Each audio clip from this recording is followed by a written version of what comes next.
Okay, I think I'm just about ready.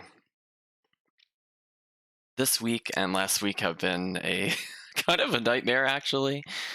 So, unfortunately, the streaming schedule has been a little off due to work complications, car broke down, had a mouse problem, just all sorts of things when all I want to do is sit there and kind of stream and kind of relax after a long day. And after like the fourth or fifth 6:30 a.m. shift last week, I was like, I don't think I can. I don't think I could stream and still be able to be coherent and sound positive throughout. But I'm coming up to a nice break this week, so there should not be any planned impact to streams at least for the next week due to taking a vacation from work. So hopefully that'll help balance things out a little bit. And I'm trying to get back into the groove of things. And today's little snafu was I went to go play the game and nothing showed up in the visuals. So that, there's always that little twist when you go to stream. You got to be prepared for those technical issues. So unfortunately, we had another delayed start, but not by too much, I would say. So, how's it going, Chris? So, I think before we get into the game proper, now that I got that out of the way, I want to do a quick little command here in the chat. We have to refresh ourselves about the true Zestiria experience. There have apparently been 82 tutorials, 13 O Zestiria moments, and we're at 3 pretty butterflies. I retroactively added it. So we haven't really moved too much from where we were last time. But let's go ahead and switch over to the game itself. So one moment.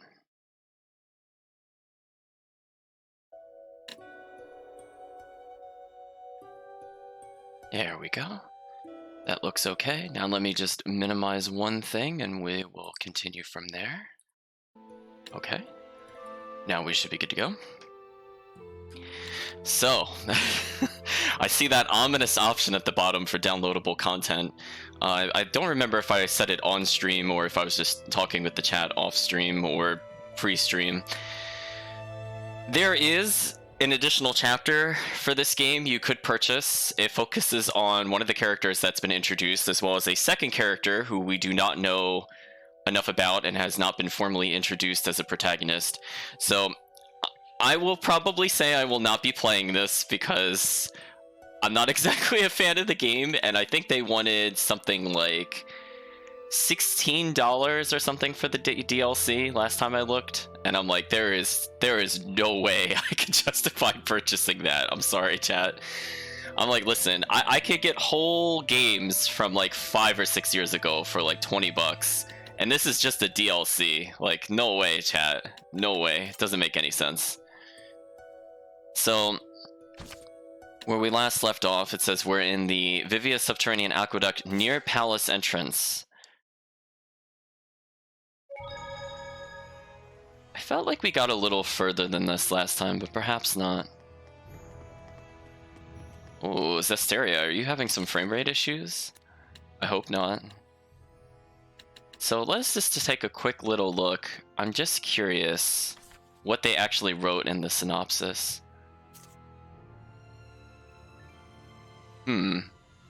For some reason, I thought we had cleared the underground passageway, but it appears we're still post whatever you want to call that scene. Where it turns out the scattered bones have a strong sense of honor. That was just really, honestly meaningless. What, you know what, the only question I really took away from this is, what is behind this mysterious group? The game will at least answer that question.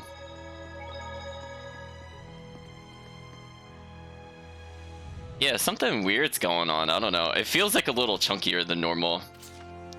I love that we could just start a conversation with, wow, it's really big. I'd like to hope that we're just talking about the wings on our back. I'm like, are you okay, Zestiria? I don't have frame rate issues on other games. Maybe Gujian 3 gave me some brief frame rate issues. But it's behaving a little weird, chat. So I just want to see if we unlocked anything new here yet. One of these might be worth picking up. Might take the partner blessed for now. Oh, actually, you know what? It's really weird. It's really weird that you have to unlock the option to change character. Eventually, I'll be getting more usage out of this, but right now I don't really want to sub out. I just find that very strange that you have to unlock the right to switch characters. Something about that just doesn't sit well with me.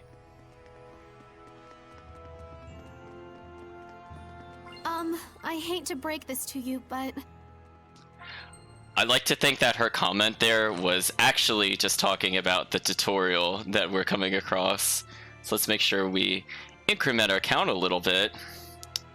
We're at 83, chat. Game, we are about 8.5 hours in, if you include the cutscenes, into this game. Why are you talking about hit points 8 hours into the game? So anyway, it says in normal state, the recovery effects of certain skills will be stocked up, light blue part of the HP gauge. Actually, you know what? I remember explicitly saying last time that I thought it was really weird that they didn't tell us about it, and apparently they were saving it up until this point, where you would have already had armatization for several battles. So it says at the moment of armatization, that stock is instantly transformed into HP. It is useful to stock recovery effects in normal state and armatize when you desperately need them. This is a basic tactic everyone must master to survive.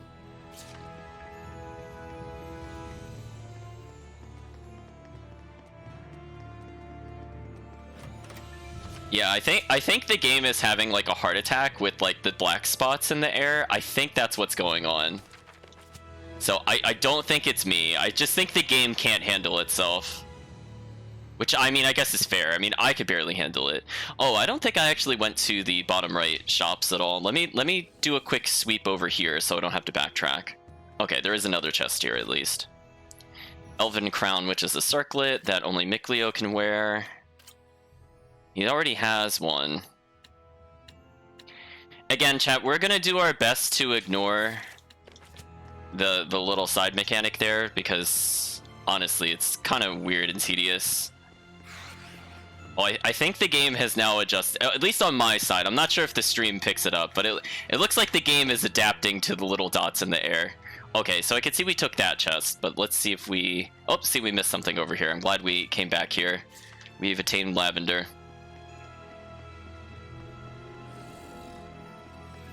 And I would like to say that you know what, it's not a PC specific issue. This happened a lot for me on the PlayStation 3 when I originally played this game. It's just not optimized. So it just runs like a bear sometimes. It doesn't really make any sense. Again, I don't really want to get into combat with anything here. We're at a decent level. I don't really need it. They're not really worth it unless I chain the encounters. We'll be getting something later to increase the number of monsters per fight. Oh, we're just going straight into a boss. That must be the source of the malevolence. It looks like an echidna. Such deep hatred. It must have quite a grudge. Watch out for its charge attacks. They're deadly. Saray, Alicia, don't take your eyes off it. Okay, so they give a little introduction to this monster. I'm mostly trying to build up blast gauge, because I actually was not paying attention to how much I had. Because I want to make sure I can armatize. So unfortunately, it seems like our companion doesn't have enough blast gauge to do anything. So, I am taking a lot of damage. That's kind of weird. I'll block for a little bit, chat. Oh, camera. Camera, what are you doing? There we go. Wow, we actually have a dead companion. Did I leave the difficulty up or something? I probably should have double checked. Leave it to me, Alicia. It won't end here. This isn't right. Wonderful. Yeah, both our companions are dead. This is probably a higher difficulty. Burn away. Abattorians are very resilient. Be careful. Whoa! Vermilion Crescent! Burning Shards! Purgatory Flame! Breakthrough! Burn away! Pillars of Flame! I'll strike you down! Oh, that's right. I don't have the thing that speeds it up, I don't think. Like, active, that is. Yeah, I might have to restart because... I mean, I can maybe pull this off, but it's going to require an item, which isn't the best usage of time.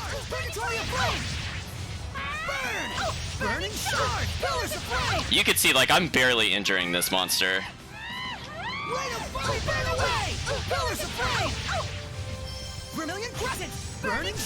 Oh!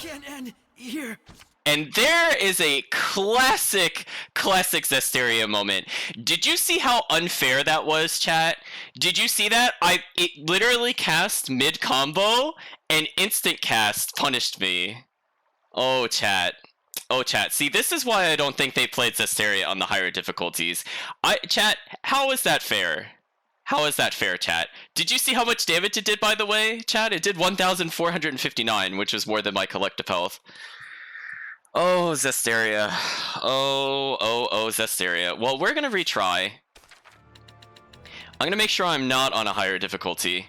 That was normal? Wait a minute. Are you serious? Oh no, the game difficulty was this wacky on normal? Oh no, chat. We have some big problems. Like, I know I skipped a couple of fights there, but honestly... I'm like, you should not get one shot on normal difficulty. So the only way we could have really gotten around that, chat, is if I basically had to de-armatize in order to strike them. And that's where my biggest complaint is with this game. Enemies will just randomly do something that will make them immune to you, and you'll die. And that's exactly what just happened. So, chat, we're gonna try it again on normal. Unfortunately... our blast gauge total is quite terrible, which makes the beginning part of this fight way harder than it has to be. Let's boost our own attack power by 2. Because we were clearly not doing any damage to them. I don't know if I have anything to... No, I don't have anything to explicitly raise the blast gauge itself. So, chat, I think we're going to have to do the no-no in a Tails game, which is use an item in order to get through this. I really do not like using items in a Tails game. It feels wrong, but I feel like this is one of the games I don't think I can avoid it.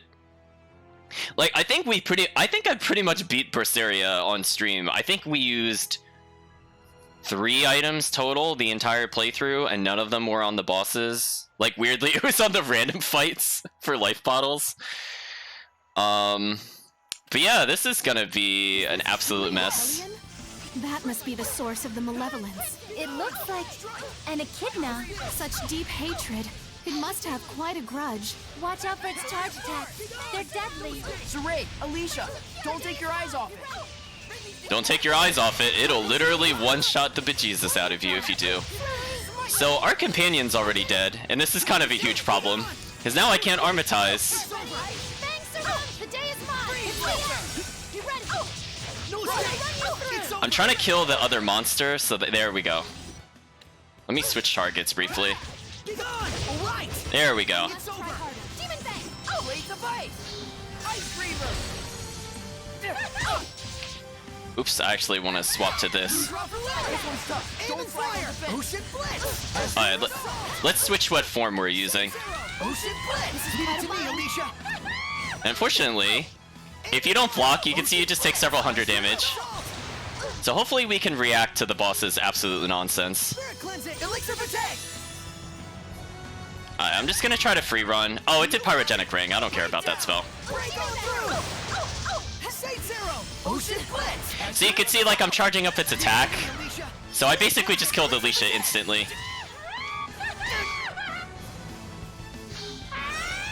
Whoa! Burst! Breakdown! Break on through! Blue flash! Alright, we're gonna back away. Saint Zero! Breakdown! We're gonna take advantage of range Saint Zero! to the best that we can. Azure Assault! It's like just out of range. I'm gonna walk slightly further again. Saint Zero! Aim and fire! Ocean Blitz! Oh, it's just out of range, fortunately. Whoa! Blue Flurry! Ocean Blitz! Azure Assault! Saint Zero! bat. Watch your Blue health. flurry. All right, we're gonna try to run. Spirit cleansing. Elixir fatigue. Oh, I don't want to be anywhere near that. Oh, camera, please. Camera, please. Burst. Oh, I'm out of SP. That's what's going on.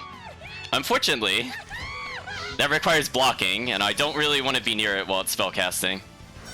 Aim and fire. Ocean blitz. So this is the power of purification. Oh my gosh, Not chat. much, but I'll try. Chat, is this like completely unfair?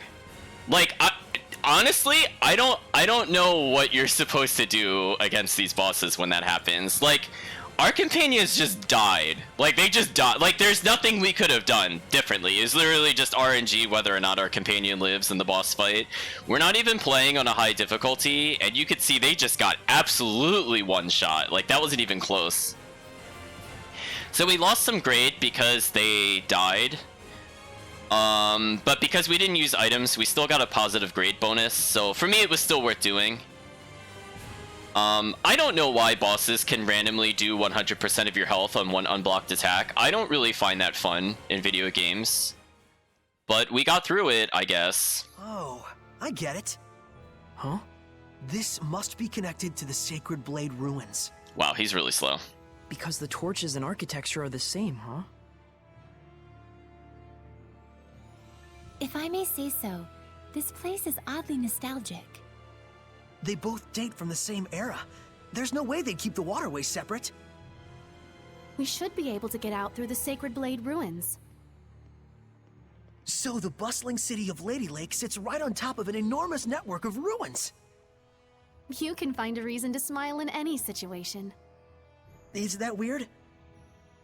I'm just who I am, no matter what happens.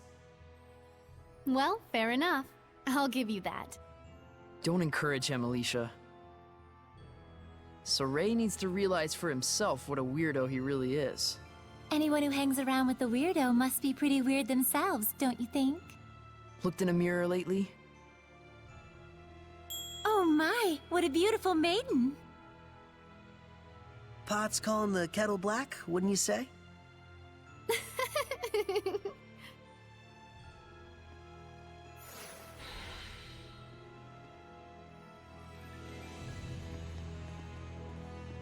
So we can interact with this and set it on fire. Soray's asking what's wrong. Oh, there's a lot wrong, Saray. So she seems to be jealous of the fact that we can stay true to ourselves, whatever that means, because I don't feel like we really had an established character, honestly. Well, I guess I'll heal everybody a little bit. How's it going, Granite Knight?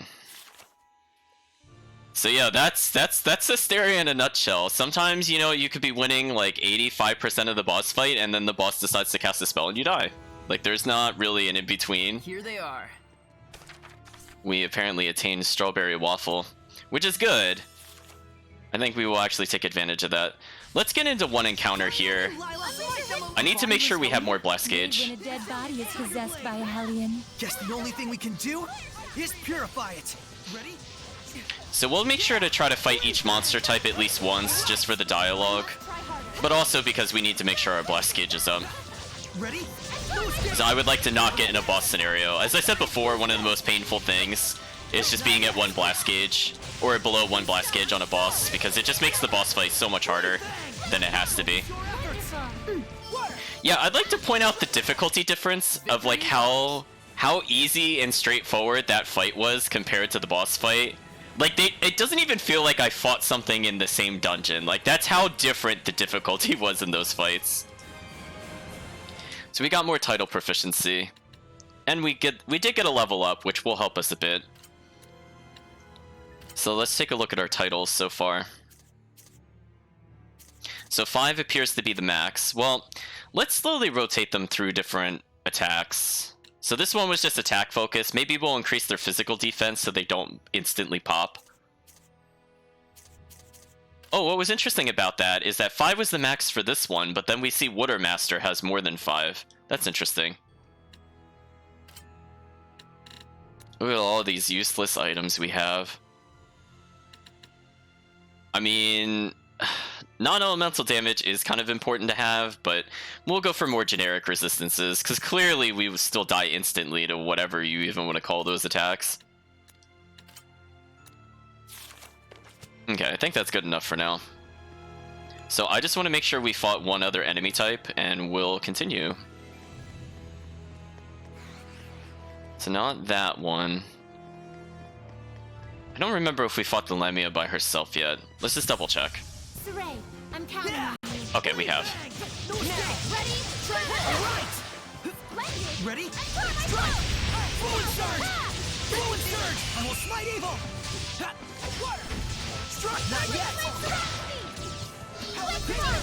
Okay, so let's do a quick little wrap-up of this combat. And again, we might increase title proficiency. Snacks were not built in a day, you know. Snacks were not built in a day. What a quote. So we're gonna come over this way. We're gonna go back the way we just came from. So I think we covered every monster then. Yeah, this game shows no mercy, chat. Like, I don't know, it's just like, it's very disproportionately difficult, if it makes sense, because like the normal encounters are not usually too bad until we get later on in the game, and then the game becomes frankly kind of unplayable for me. I'm sure other people enjoy it, but I definitely stop enjoying the game by the time we get there. Oh yeah, that's right, I forgot silver chests were locked by silver keys. I forgot that was a thing, because that's not really a thing in the other games. So I have to tell myself that that's just a statement I have to accept in my life with Zestiria. So let's light this one up, and this should put us at the northwest entrance of the previous area we came from, unless there's another part in between. Yeah, so now we're at that door I was questioning what it did. We've already fought the bat, so I'm not going to fight it.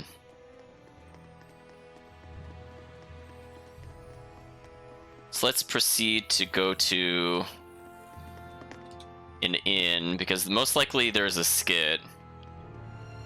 I think generally speaking, the skits will kind of pile up to a certain extent, but we have to make sure to not avoid any save points whatsoever as we're going around here, because they do like to tie skits to save points. Which I feel like I might have missed one for Uno already in the Sanctuary, but it's fine if we did. We could always pay our way out later. So apparently we could just kind of go between different areas we've seen so far, as long as we're in the same domain. But as it said, it's currently locked, so we can't do that. Most likely a skit is about to happen. Pretty much. Finally, we're free. The sun's high up already. Huh? Hey, Yeah. It was just so bright I got a little lightheaded. Well, I'm a bit frazzled myself from lack of sleep. Hmm? I'm sure my manor is being watched. Let's rest at the inn for now. We should dry our wet clothes as well, or we'll catch a cold. Good idea. Okay, then let's talk to our companion yet again. Will everything be okay at the palace, we ask Alicius. He says, no need to worry, I expect the guards will be called back very shortly. So I think I mentioned it last time, chat, but we will not see basically anybody in that manor again for a while. I think there's one person that shows up again, but most of those people at the table are completely irrelevant to the rest of the game. So if you happen to miss that at the end of the last stream, don't worry. I think the game writers also forgot about them. So you have not missed much at all. So we got rescued by the Scatterbones Assassin Guild, which decides that the best usage of their time is threatening to kill people, but then not do it, and then think that the people that were duplicitous in their initial request will honor them. I don't really understand their motives sometimes, chat. I'm gonna be honest.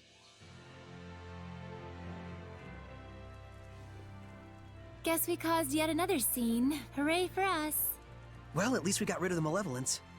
incidentally, I suppose. But even so, I'm glad. It feels like now there's nothing we've left undone. You say that like it's your end. In a way, it is. I have decided I'm going to Marland. That's a plague town. You can't really mean to obey them.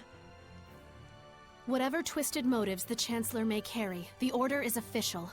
And besides, it doesn't change the fact that Marland is suffering. I want to do everything I can for the people of Highland. Just left the giant glasses. Alicia, The Council may laugh, but so be it. all right. Then I'm going with you. You can't get involved. I've already caused you so many problems. But how do you plan on getting to Marland? The bridge is washed away. Well, I don't know. 4 heads are better than 1. And we have excellent foreheads. Besides, we need that bridge too, after all. Thank you. No need to thank us. Dinner last night was off the chain. All right, let's go check on the state of the bridge.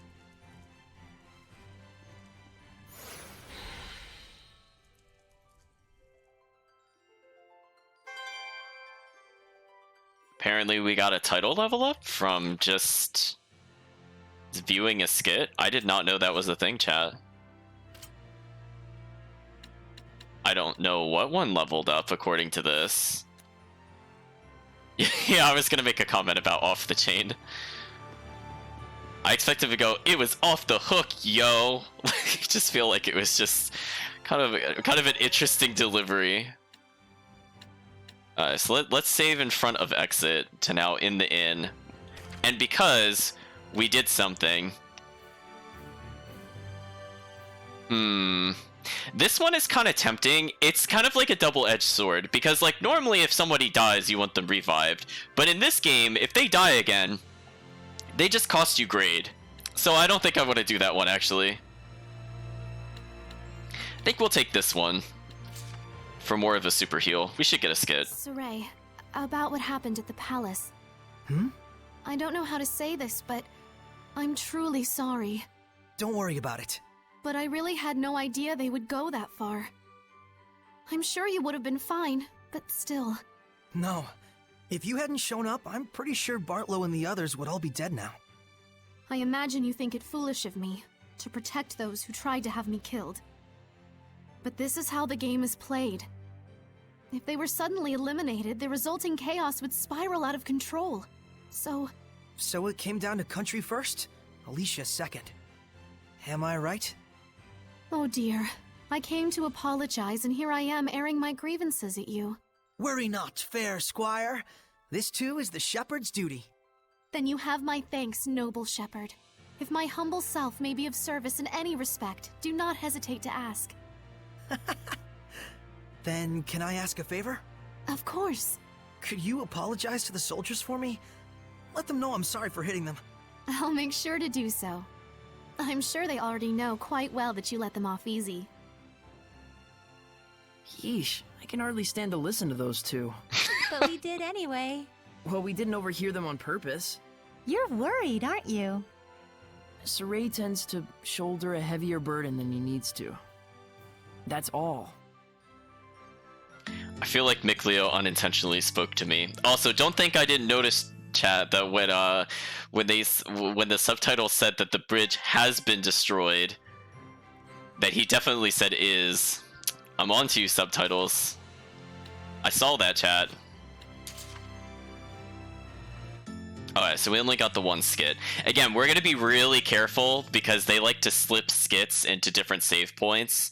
So what we're going to do is we're just going to very briefly tour each of the save points in town, and then we're going to check the save point on the way out of town just to make sure they did not hide a skit somewhere, because a lot of the times they'd like to talk about the plot events at those save points, so we haven't heard them talk about the scattered bones. So from my Tales experience, there should be another skit where they talk about them in more detail. So we're just gonna go here to see if they have anything they want to say about like leaving Uno alone or something like that. And if nothing appears here, then that's fine. We'll just leave town and check the other save point. Oh my gosh, that invisible wall is intense. So we just have Lord of the Land menu.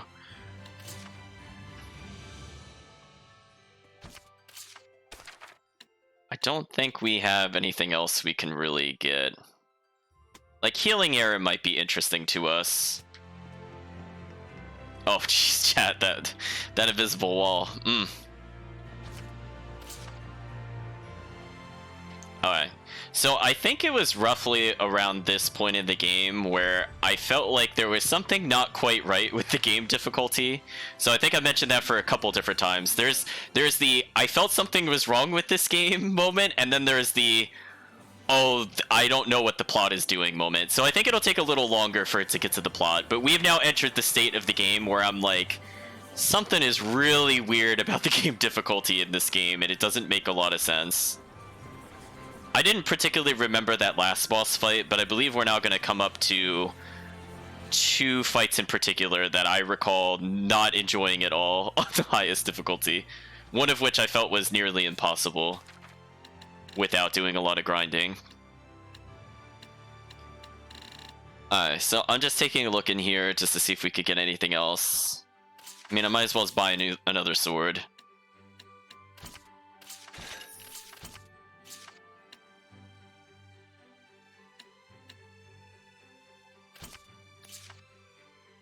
So I'm looking at this, is there even a way, like, chat, I'm just trying to decide, is there even a way to determine what your stats actually are? Like, you can buy this from this menu, but you can't view it. Like, other than doing try on goods manually, like, how do I know? I don't know. It's just weird. I guess I have to be in this one in order to see it. So apparently we've been stacking up unintentionally. Oh, so here we go, chat. Here's an important thing I think I'll take advantage of. So because we have a triple stack, we'll get another blast gauge. And this is, I think, literally at this point in the game, I realized there was something extraordinarily wrong with the way the system worked. So let's go to I'll take it. So essentially, we want to have more blast gauge in order to do longer chain combos later in the game, but we can only really take advantage of that if we have 3 stacks, and maintaining that 3 stack is basically impossible. But I figure, you know what, since we're buying new equipment, we'll try to take small advantages here and there, but we're not going to go out of our way to do it. Because this overall is still a stat increase for us, which is what we're more interested in at the moment. So let's double check this save point, as I said before. They'd like to hide skits. Speaking of which... I still can't get over their skills. You mean those assassins? Yeah. Sure. From what I could sense, they're practically Hellion class. They're still just regular humans, aren't they? I think so. But why aren't they Hellions? Well, maybe they're good people? Good people? They're the most feared assassins guild on the continent. You know about the scattered bones? Scarcely a soul doesn't. No one's seen their faces and lived to tell the tale, so this is all just conjecture. But rumor holds that they've been involved in close to 100 assassinations. Nobility, military officers, underworld bosses. I'd always thought them just a colorful urban myth, but... Given their fighting skills, I'd say they're the real deal. And yet it is a fact that they were not Hellions. Do you think there is a reason for this? That I could not say. A reason they don't turn into Hellions. Please don't tell me you want to hunt them down and ask. Who knows? We might meet them again whether we like it or not. Boy, lucky us. Honestly, I feel like I'm channeling Mikleo at the moment when I'm hearing these details. But yes, we'll be encountering them throughout the game, and we'll get more information as to why they haven't turned into Hellions, I believe. So we're now being introduced with the idea of a more noble and honorable assassination guild. I'll let that statement sink in, because the game is really proud of that. Just want you to know, chat.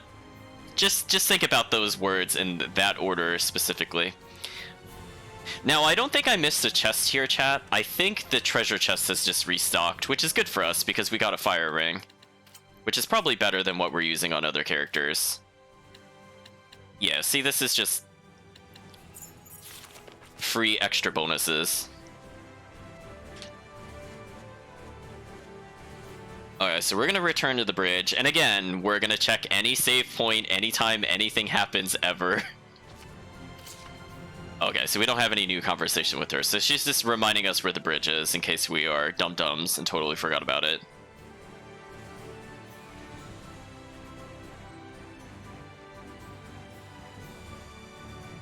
Just want to make sure. So they didn't do the point of interest, so we definitely have done that before. Well, I got sucked into that cutscene chat. The game just makes me walk forward. So the bridge still does not look complete. Work on it? How could this be? Excuse me. So Alicia has now left our party. I feel like it's not even been a game day, chat. Like, did she really think the bridge would be built in a day? Like, that just doesn't seem like a realistic expectation. Speaking of which... They don't really believe Saray is the shepherd at all. Good. Better than them expecting too much of him. Besides, I'm sure Saray has bigger things on his mind right now. Like fixing the bridge, you mean? Yeah, I can't believe how little progress has been made. I guess Marland is going to be quarantined for a little while longer. I want to do something to help them. Okay, so we had just a little introduction there, and since we're at the save point, we might as well save. So our fast travel has been disabled. So let's talk to some of the guards. So apparently they're not just guards, they're actually mercenaries. So no normal soldier wants to take this job for whatever reason. Okay, so the commoners are already saying the current is too fast. I mean, it does look like it is going by pretty quickly. And the island they wanted to use for support has been completely overrun by these flowing waves. I was like, wow, I couldn't talk to him for some reason, even though I was facing him. That was weird. Okay, so we might need a little bit of, I was about to say Seraphic, and I'm like, I don't remember what they called them again here, but we're gonna need some assistance probably from Uno.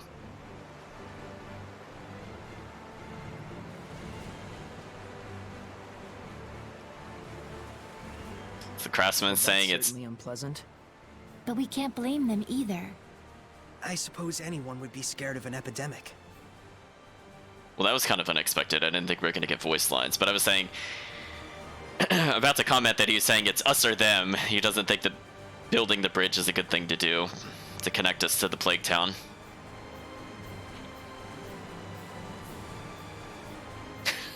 Chat, do you see that speak bubble just disappear sometimes? Like, I'm trying to talk to them and just...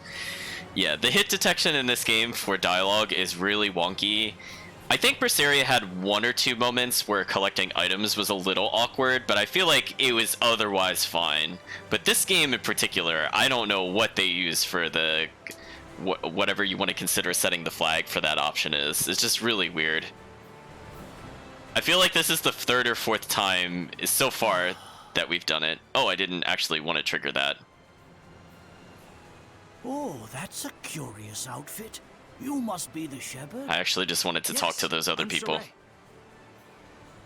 I am Naif, a representative of Marland, the town on the other side of the river. Lord Saray, I hear that you were able to stop the rampage of the water spirit. I cannot possibly thank you enough. Oh gosh, that was nothing.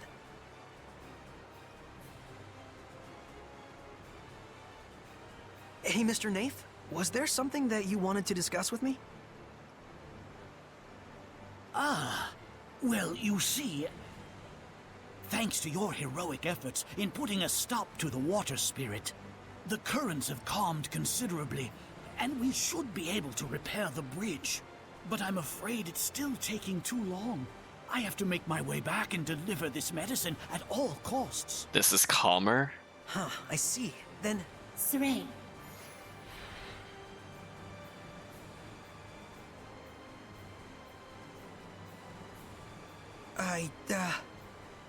No, I apologize.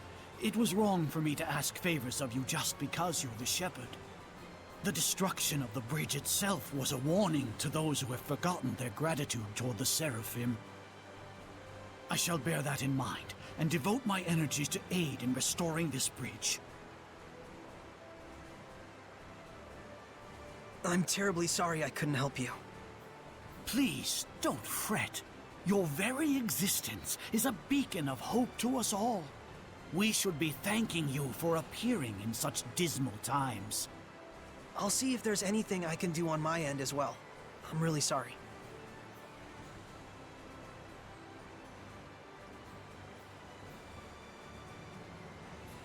He's a good man. He hasn't forgotten his sense of gratitude to the Seraphim. I really want to help him somehow. Lila, is there nothing I can do to aid him? I ask as well. If it's just Soray and his squire Alicia, I should be able to use my powers to cross the river. We can take the medicine with us. But if Soray uses his power as a shepherd to carry someone's goods, then everyone else will want to turn to use him as their own personal delivery boy. And we're not a freight company, you mean? Then maybe we can ask a ferry captain to... But then that ferry captain would just wind up having to deal with the same issue.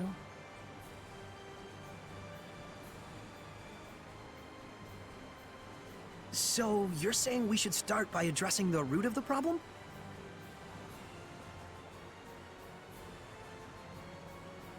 Meaning we should just help restore the bridge, huh? And in a way that won't cause people to rely too much on the shepherd afterwards. I wonder if we could maybe build the foundation for the bridge out of rock. Ask the Earth Seraph to help raise a riverbed or something.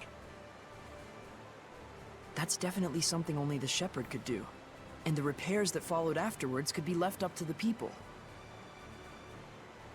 How about that? Very well, that sounds good to me.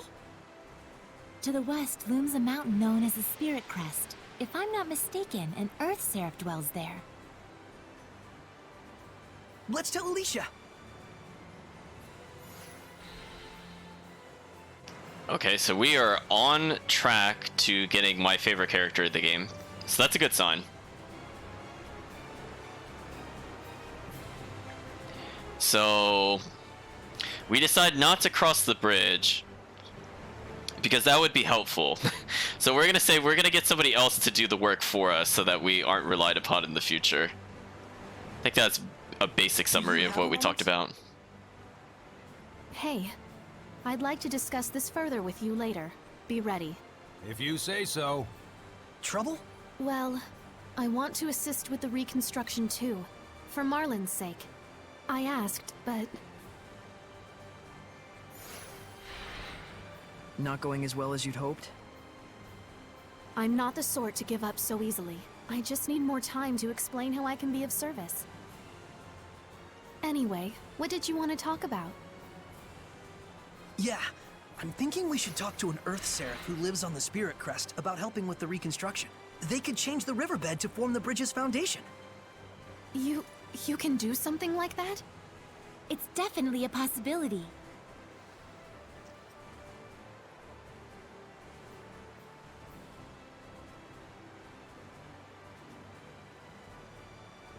Saray, I would like to properly convince everyone that I can help here. Would it be a bother if I were to stay behind? Nah, we should be fine. Do what you need to do. We're counting on you, Alicia. Right. Leave everything to me. Then we're off to the Spirit Crest. See you in a bit. I beg your pardon, but did you just say you were going to the Spirit Crest? Is there a problem? Rayfolk Spirit Crest is best avoided if you value your life. There is a reason that mountain is so frequently mentioned in the legends of the dragons. It is a place in which no man should set foot. Legends of the Dragons. I don't remember anything like that coming up in the Celestial Record.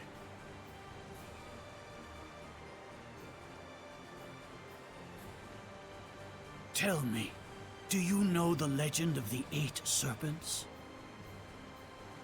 That's the legend found in every culture of the 8 dragons who betrayed the Seraphim and were banished to the underworld. Our tales tell that one of those dragons still remains in Rayfolk Spirit Crest. But the Celestial Record doesn't mention anything like that. Perhaps not. It's hardly reasonable to think that all the legends in the world can be encompassed in a single tome. I appreciate the warning, but even so, that's where I'm headed. But It'll be fine. Lila's never heard of that legend either.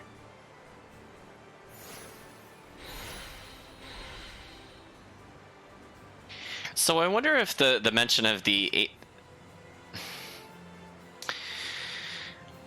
I'm wondering if the mention of the eight-headed monster is sort of referenced again in Berseria, because we talked about the ones feeding Anominat, if you recall from the last playthrough. I'm wondering if that's an allusion to that and they just rewrote it slightly. Or maybe it's supposed to be a slightly different twist on it. Because if you remember, I think there were exactly 8, if I'm not mistaken, in Berseria.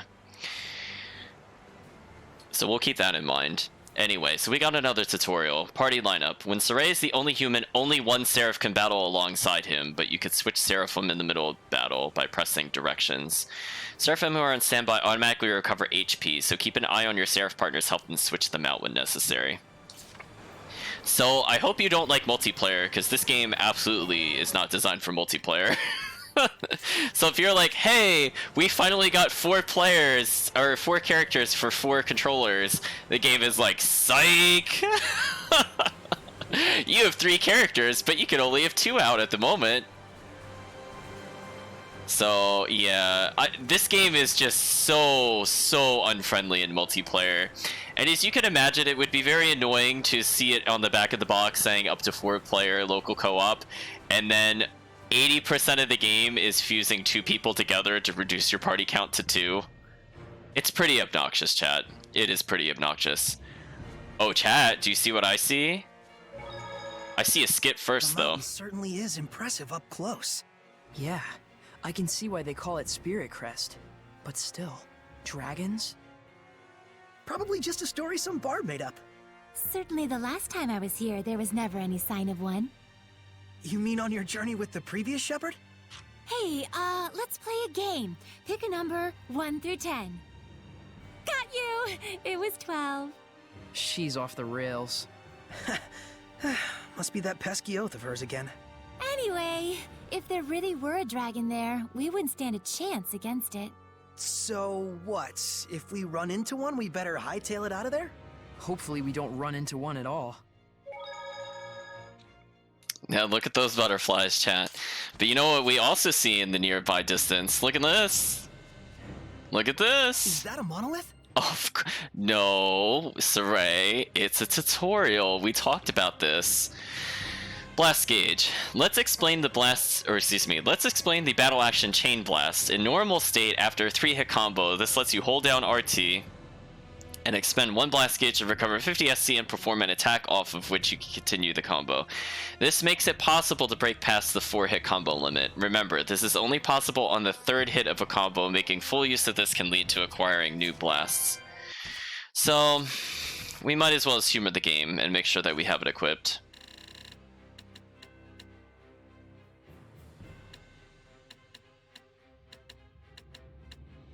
I'm just seeing if what other things we need. Oh, we need a lot more damage to get these conditions to acquire blast 50. So yeah, we just need to keep using more, it seems.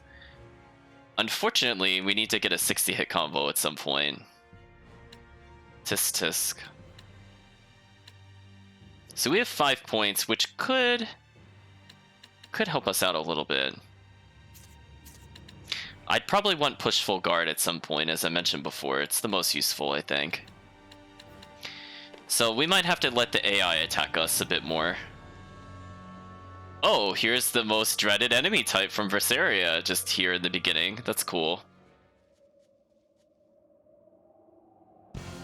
Blades of ice! Ice Reaver! Yeah! Be gone!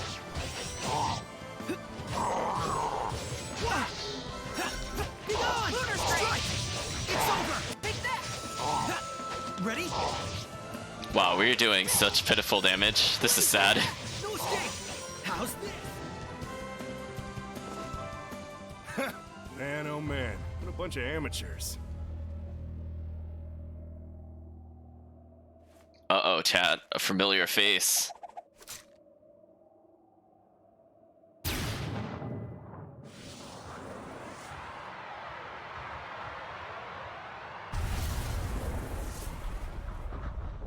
Can't take the heat, huh? Looks like Zavid here is gonna have to show you first-timers how it's done.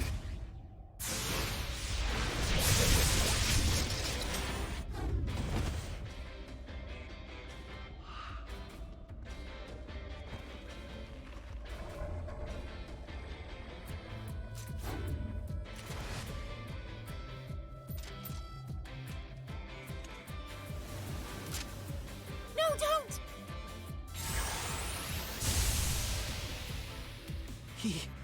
He killed it? You bastard! Hey, it was a Hellion, and Hellions belong in hell. We could have safely quelled it. There was no need to kill it. Looked to me like you were just getting your asses kicked back there.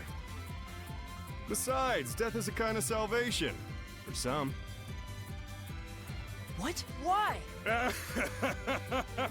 Oh, that's rich.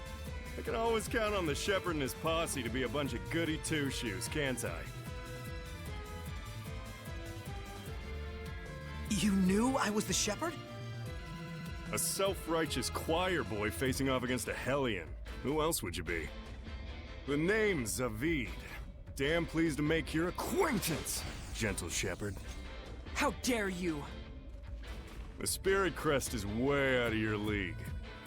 If a dragon were even to yawn in your general direction, you'd be gone. We are not here to battle dragons.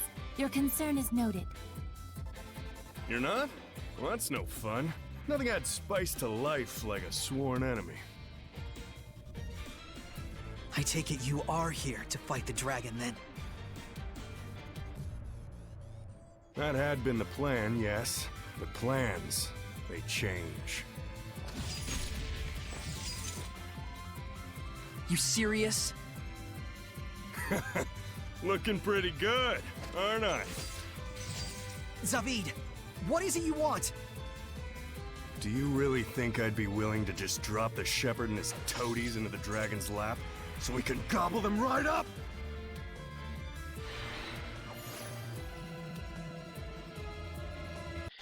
So anyway, we're fighting him for some reason. Thank you, Zestiria. I like Zavid's song, don't get me wrong, but we're gonna have a long chat about Zavid at some point. Don't worry about that. But we're a little too early to talk about Zavid, unfortunately. But I want you to know that for people that have played Berseria first and then went back to this game, this is probably one of the most frustrating character developments you will possibly ever see in video game arc history. Like, not only is this fight extremely pointless, but he's gone through like a complete 180 character personality change. It is very frustrating to go through if you've played both games, both in how he's handled in general and how he's introduced to the plot in both of the games, but also the fact that his personality is just super obnoxious. So anyway, let's continue. If you're so eager to get eaten by the dragon and compound his power, it's better that you die by my hand, here and now! Ocean Blitz! Break on through! Aim and fire! Breakdown! Shoot! Geoshot! Whoa! Aim and fire! Ocean Blitz! As your assault! Now's my chance! Whoa! Something I don't like about this Zestiria combat, other than that happening, can chat even tell me why you think, like, why do some of my attacks phase through the guy that I'm fighting? I don't understand that at all. Fire! Breakdown! As your assault! Saint Zero! Breakdown! Break on through! So I'm like in perma stun animation. Let's heal myself. Bad. Watch your head cleanse it! Elixir protect! Alright, there we go. Blue flurry! Ha! Magnetic Saint field! Zero! Saint Zero! Ocean There we go. Break on through!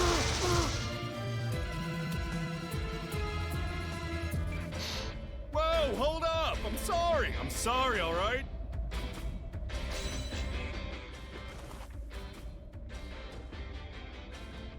That's enough, okay? You're the one who attacked us! I said I'm sorry already. Sheesh. I'm not your enemy. Let's call a truce. Deal? Fair enough. There's no reason for us to fight. See? Somebody here has their head on straight.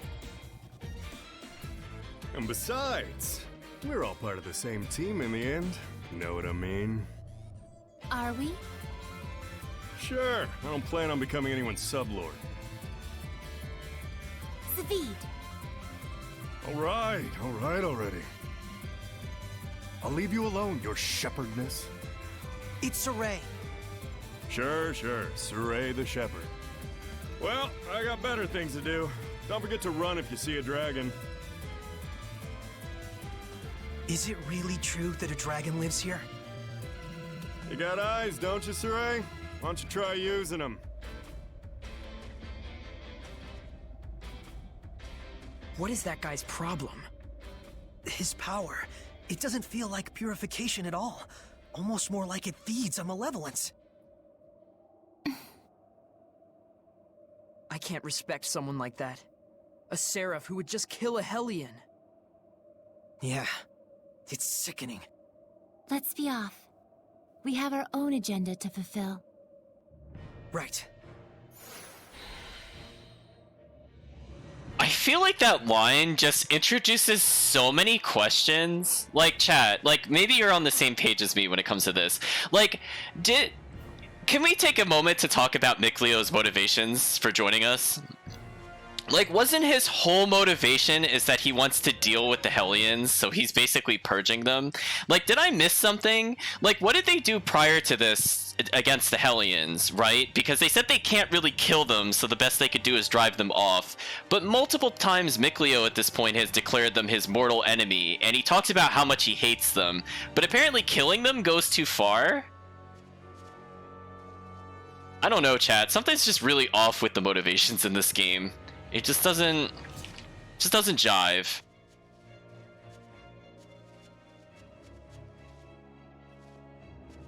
Like how there's the star icon is here, but I can't. Oh, there we go. Just a moment. I want to bury them. Saray. He feels responsible.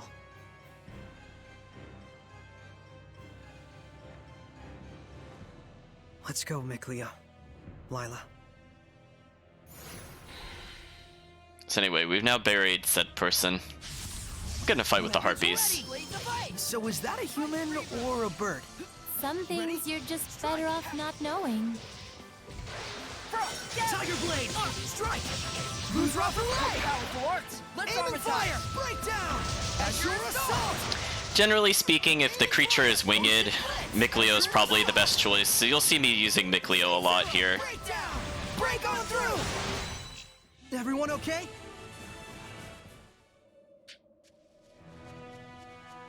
Yeah, I just feel like the character motivations in this game don't make a whole lot of sense. Like, they will say one thing and do something else, which, again, we're going to get into a very long conversation about that later on. But I feel like around this point in the game, I started to have misgivings with it. Oh, see, there's some path here we can't quite cross, but it doesn't seem like too big of a gap. So maybe we'll get an ability later to deal with it.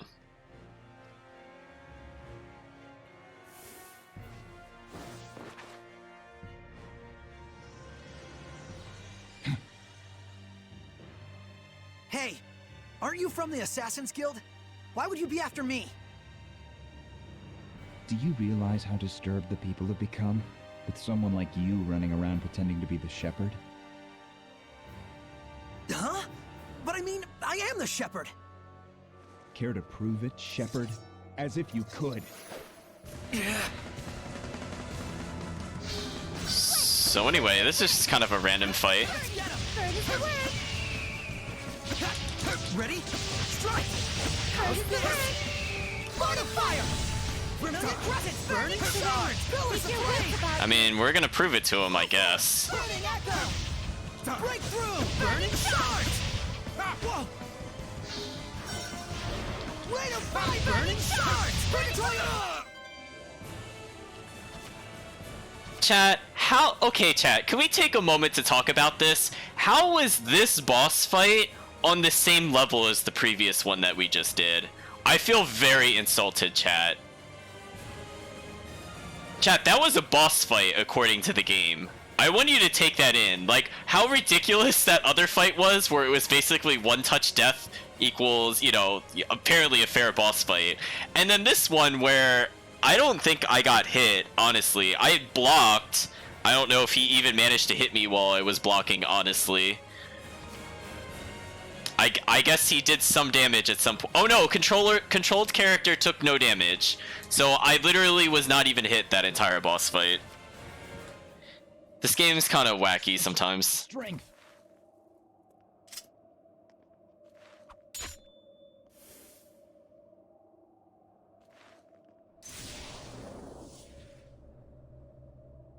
We should run. Something's odd about this. You're right. They don't seem to be Hellions. Agreed. If anything, I think they're intentionally giving us a chance to escape.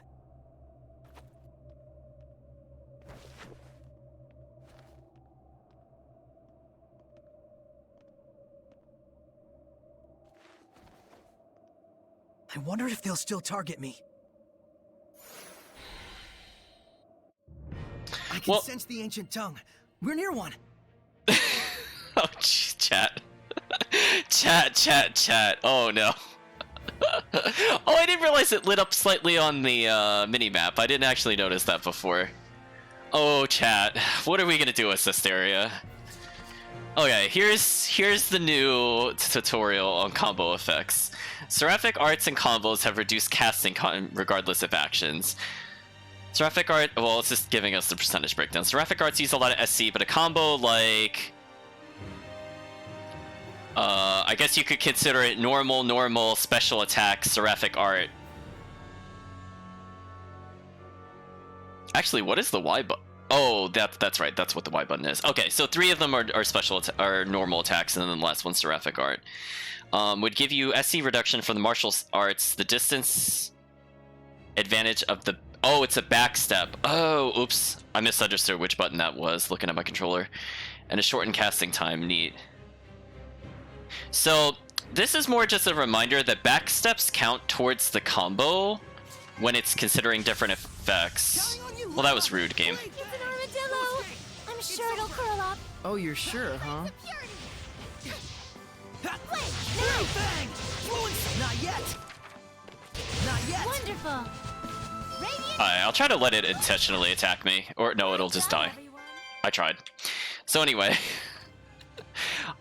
yeah, this game is just kind of a mess of just things are happening. Like, I feel like that cutscene was another great example. They're like, look, they're giving us time to escape. We should run. And then, like, in the cutscene, they're like, duh. Like, and they just stand there.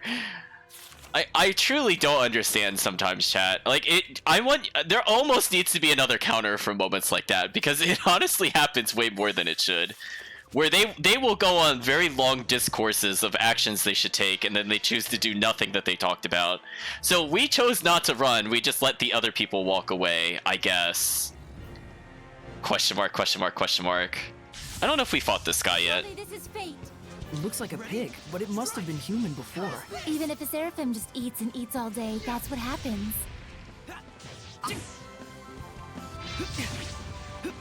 Ready? Strike! It's over! Oh, game. Try this! How's this? Not yet! I better get it together. Surging current! Oh, I should let them intentionally attack again. Focus your efforts! There we go. Get more dodges in there. Not bad, not bad. That's the way! Try this! So right now we're a little bit injured. Who's rougher? I guess I'll merge us to kill him. Because again, it counts as a Banish Blast when I do that, so... Speaking of which... Oh yeah, so we're at 6 points. I might as well just do push full guard.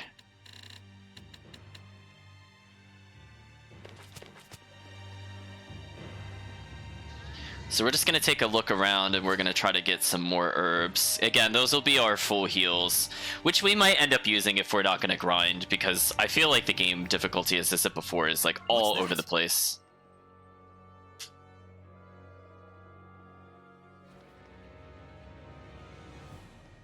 Let's go. Saray, what happened to your usual archaeology fever? I'm quite sure there's all sorts of things to research about that shrine. I can't say I'm not interested. But there are people suffering right now because they're missing a bridge. I'll deal with it. There'll be plenty of other times for exploring. I'm glad. I feel I may have been misjudging you this whole time. Please, forgive me. No need to apologize. Saray's usually so predictable. Very true. I predict we'll talk later, Mikleo. So, I guess it's trying to say that he's having a shift in priorities to not always be about exploring. I guess that's our takeaway from that cutscene. There's a silver chest over there, but it's also behind a rock, which I don't think we could deal with at the moment. Not that we can even do anything with said chest. So we could see that awkward land jut eventually wraps around and comes to a treasure chest. Oh, oops. I didn't realize he was still chasing us. Well, I'll try to make this quick then. Break through! Burning I'll strike you down! Purification complete! That was a nice double kill at the end there. Actually, sorry I keep going into the menu. The downside is because everything is inconsistent, I forget what we have enabled. Oh, it's only when a foe is stunned. Okay. I wanted to see how to get the quick combo out for that power swing, because I do like the power swing from the sword user perspective of Lila's attack, but when it's really slow, it's not really worth it. Hey, chat! You know what time it I is? just saw a monolith written in ancient tongue.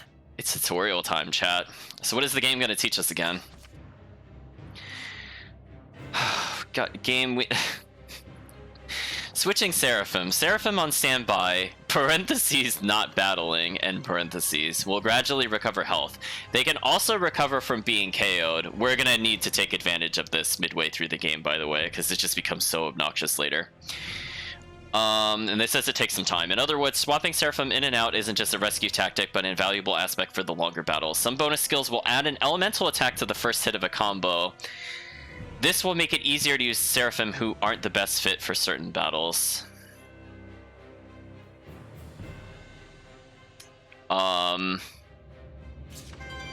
Yeah. Unfortunately, as I said before, the game begins to punish you very heavily for not having the enemy weakness, to the point that certain characters, frankly, are not even worth taking in your party, other than to swap out so other party members can heal. Like, they themselves are useless. What's with that guy? I kinda wanna ask her about that guy just now. He's always just so blasé.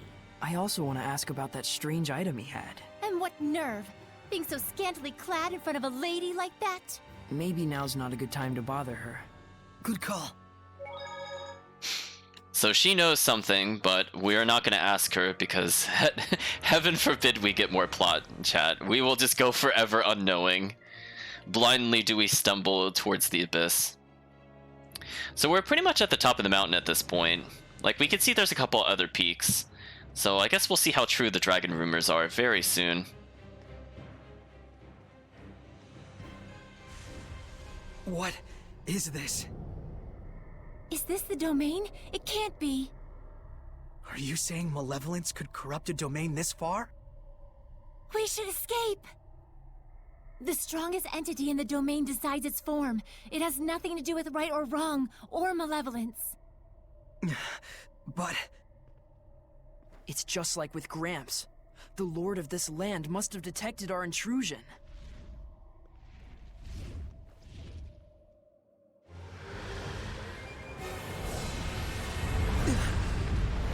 Legendary harbinger of destruction. A dragon. Well, this is bad. Running won't do us a bit of good. This is all my fault. I was going off my own memories and just assumed that any talk of dragons was baseless. So we're coming face to face with the dragon. You mean this dragon is a recent addition to the mountain? No, It can't be. Are you Edna? Oh, Edna! I can't believe it! You, a dragon! Nope, guess again. Huh? There are two Ednas? Your conclusion is peculiar. Brother, you must stop. Brother? So even my voice no longer reaches you. He's coming. Run like the wind. Is she the Seraph we were looking for, Lila? She is. Does this look like the time to chat? Move!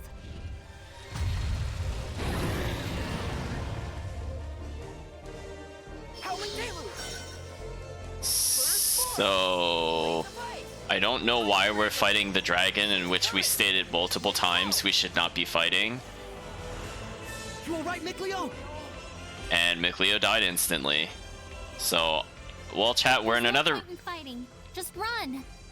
Oh, do I have to actually... Oh, I have to hit the actual escape button. That's right. I forgot that is also a thing specific to this game, where there are rings, but I can't do anything there. Well, Mikleo died. Just get out alive!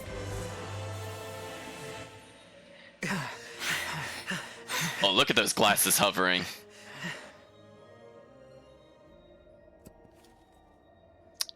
I don't know, chat. I can't answer that question as to why we were forced into battle, even though we stated multiple times we were not going to battle it. Is there a school you go to get that dumb? Huh? You crave the fame of being a dragon slayer? Is that it? Edna! I thought you really had become a dragon! Thank goodness. Well, you haven't changed. People would respect you more if you actually worked on your personality. Actually, we came here looking for you. And so you marched into a dragon's territory? You guys really did go to Dum Dum Academy. Why, you? I'm sorry. So? Huh? Was there something you wanted? Oh, yeah. I'm Saray. We need you to lend us your power. We were hoping you could make the foundation for a bridge, so it can be repaired. No. I despise Earth dwellers. Self-centered, emotional. But when they need something, it's, oh dear Seraphim, heed my prayer. Heed this, morons. And besides, I can't leave my brother as he is right now. That dragon, he's your brother? Yes, that's correct. That is Aizen. He's the only family I have. But, Edna, was it? It's too dangerous for you to stay here. That's right. What do you even plan on doing? Well, I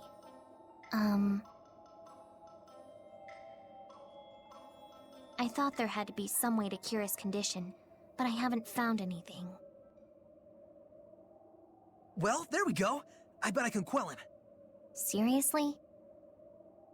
Once a seraph has become a dragon, even the flames of purification cannot salvage them. Are you saying there's no way to save her brother? The only option I know of is to kill him. If we even can, that is. Besides, death is a kind of salvation. For some. I don't want to admit it, but... Either way, it's dangerous to be here.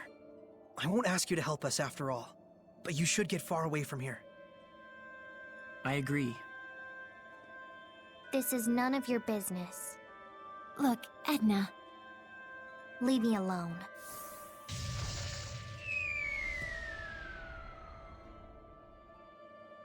I guess her cooperation won't come so easily. We'll find some other way. The more important thing is, we can't leave her here like this. True enough. Well, then I guess we'd better go after her.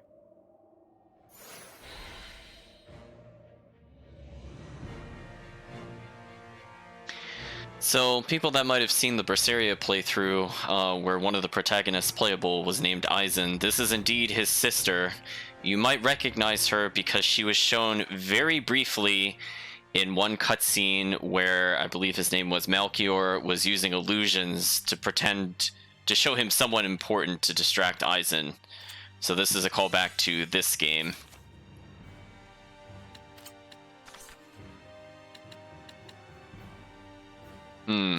It doesn't let me heal outside of combat. That's kind of annoying, actually. So we're now going to decide to go back down the mountain for now. Which is fine.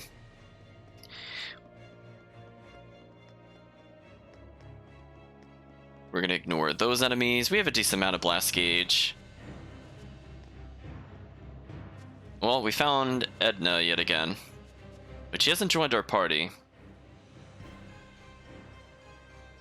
Edna! What's this?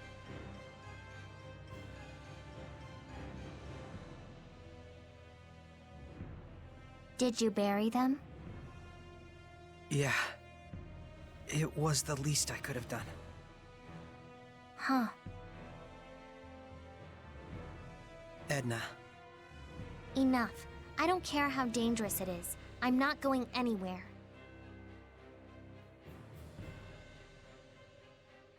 Fine. Then let's go together and find some way to save Aizen. Didn't I tell you already? There is no way. I'm not so sure about that. Hmm? The Seraphim, the Shepherds, the Dragons, they really did exist. There are still so many legends which have yet to be uncovered in this world. There must be a way to purify the dragons somewhere, just waiting for the right person to find it. There he goes again. Not now. You're asking me to believe that? Yes. Can you give us a chance? All right, Saray. You win. I'll go with you. Wonderful. But let's be clear. Huh? If you really wanted to take me with you, you should have just dragged me kicking and screaming. Let's go hunt legends, my lady. My noble heart would not deceive thee. That went out of fashion a few hundred years ago. I didn't think I was... Surrey's never been in fashion. Okay, Lila. Make me your sublord. Wait a minute. I didn't mean for you to... You're the one that invited me, aren't you? So Yes, chat, but still. look at her umbrella. In any case, if I'm supposed to leave here, I need to be transferred into a new vessel. See something familiar on it? Corrupted by malevolence. Or didn't you think about that? Well... Academy valedictorian, this one. Come on, Lila. Are you really okay with this? You were just telling us how much you hate humans. I do hate humans, but I guess this one's pretty okay. Thank you, Edna. Promise me something. Promise me that we'll find some way to save Aizen. Together.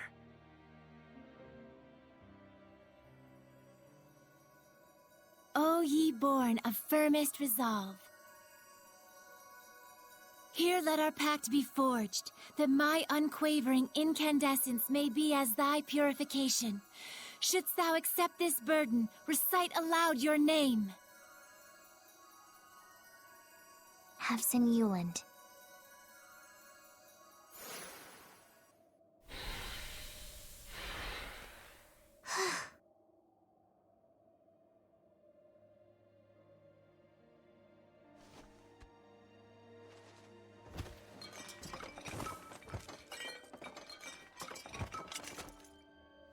Use this. Edna, you were already carrying a divine artifact to serve as your vessel? Looks like we've been had, Saray. I never did understand girls. Now then, take me with you. To the outside world. You got it. Here we go, Edna.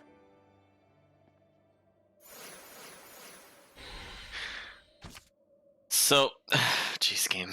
So anyway, she just happened to have a divine artifact, and she decided to go with us. Chat, I want you to remember this cutscene, because I'm going to bring this up later, and I will go into more detail as we go along. But I want you to specifically recall her entire motivation to go with us is that we are going to help Aizen return to normal, and we're going to look for a way to deal with the dragons. Chad, I want you to store that away, because it's going to take a long time before we come back to it. But we're going to come back to that. So anyway, let's read what the tutorial is now telling us. Switching Seraphim. Chad, is this the second or the third tutorial? I've lost all sense of tutorial. I feel this might be the third one for about switching Seraphim. So it says you can change which Seraphim fight and armatize with you by pressing the directional button. When controlling Seraphim, direction changes which character you control. After switching characters, you will need to wait a short time before you can switch again. Pressing left button while armatized will return you to a normal state. You cannot select a Seraph who is KO'd. That's really tempting, but this is technically a part 2, so the tutorial continues. The basic goal with switching Seraphim is to select the one that is strong against the target's weakness. Hint, if you use the one that's not right, you basically game over. It's not really fair, or honestly all that fun when it happens. I'm looking at you later, Dungeons. So it says, take the opportunity to switch out Seraphim when their HP is low, or they are surrounded by enemies. The key to bringing down powerful enemies lies in utilizing the full range of attack options that are available to you. Oh my gosh, a three-pager chat. They really want you to know. If you swap out a Seraph when they are in the middle of unleashing an art, the swap occurs during the combo window for that art. You can use this to explore new combo possibilities. If you prefer to prioritize quick swaps, you can lower the attack rate in the strategy menu, then command prioritize defense, giving you easier opportunities to switch. Oh, it continues. Seraphim on standby will gradually recover hit point. They can also recover from being KO'd. Chat, what is the point of this? We just read this. Chat, I'm now getting annoyed at the game. This is tutorial number 88 according to the chat count. Oh my gosh, what is the point of the monuments if we're just gonna get the same tutorial over and over again? Chat, this is literally the same, this is verbatim the tutorial we just read on the way here. I refuse to read this, chat. I'm refusing. I'm not reading the rest of it. We acquired a new title, Grown Up Child. I refuse to finish that tutorial. That upsets me on many levels. That is not okay, chat. So she comes with pretty much high-end gear. Unfortunately, command shoes in this game are not as ridiculously overpowered as they are in Zestiria.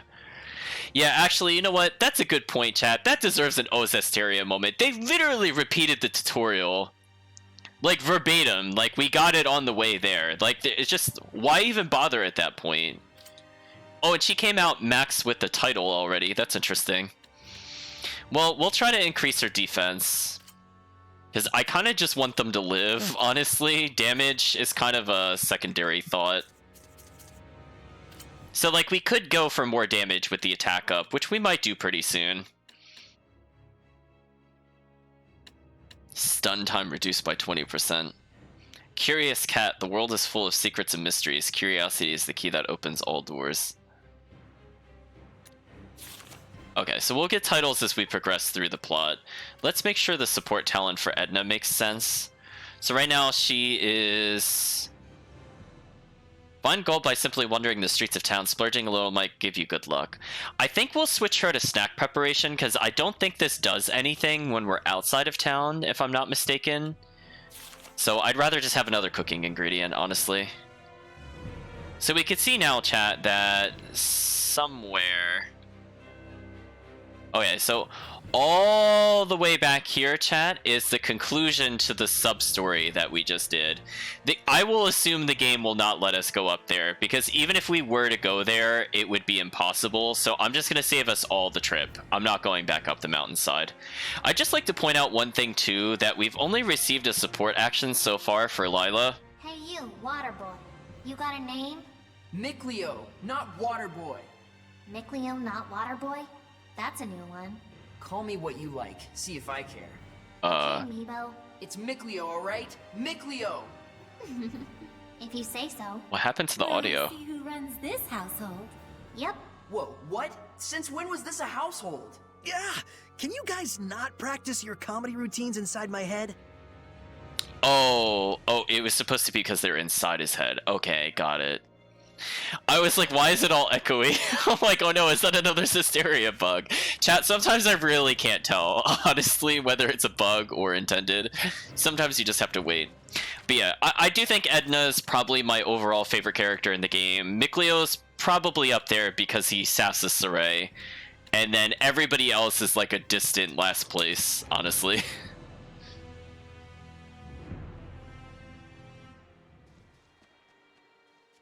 So we were having the tragic music playing as we approach. Okay. You. They called you their boss, didn't they? I really am the shepherd. I know you won't believe me, but it's true. Real or fake, it doesn't matter a bit. Radiant heat! I can feel someone's blessed domain. What? Earthborn! Eat this! Echo Shock, take this! Ready? Go! You mean she has a level of resonance on par with the shepherds? She does? But she can't even see us. Let's save the chat for later. This girl is strong. I can tell! Quiver! Cry out! Rock Winner! Rampaging Giant! Yeah, this is pretty tough! Cry out! Take this! Saray, let's flee! Let's flee. Are you mad? We're owning this fight. Ready? Go! Let's flee. Get out of here, game. We're destroying this. Go! Oh, we got interrupted. Rampaging Giant! Echo Shock! Rock Winner! Be gone! I figured we used the fist moves a bit more. Speaking of which, I don't think we have anything... Yeah, we have Rock Satellite, which is okay. In Berseria, it was easily one of the worst spells. In this game, it's slightly more useful because you sometimes just need Earth Element. So our basic attack is, or our basic rejuvenation gauge is Fairy Circle, which heals us and hurts them, I believe is what it says, yeah. Surging Landscape! Too close! Purify the Earth! Fairy Circle! Rampaging Giant! Echo Shock! Take! So we might as well full heal ourselves since we're here. Well, that was actually pretty decent. Must have been, if you're complimenting me.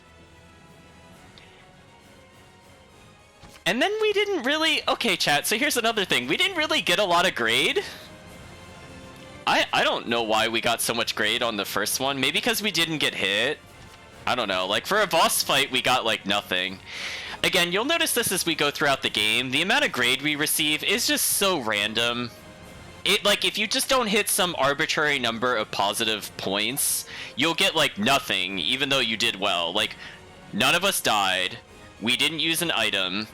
We hit them with their weakness. And we used a lot of blast gauge. We didn't finish them with blast gauge. Maybe that's why we didn't get full pointage. It's the only thing I could think of. It's true, chat. I could tell them they're wide open. Oh, chat. Oh, chat. Oh, chat. Oh, chat. Money finding. With this talent, you'll find money lying around at regular intervals. There's no law that says you have to turn it in, so it's yours to keep. There seems to be a higher chance of finding money in towns than in the field. Oh, okay. It does work in the field. I wasn't sure, actually. So apparently she has resonance, but can't see the Seraphim for some reason still? I thought that was the whole point of resonance.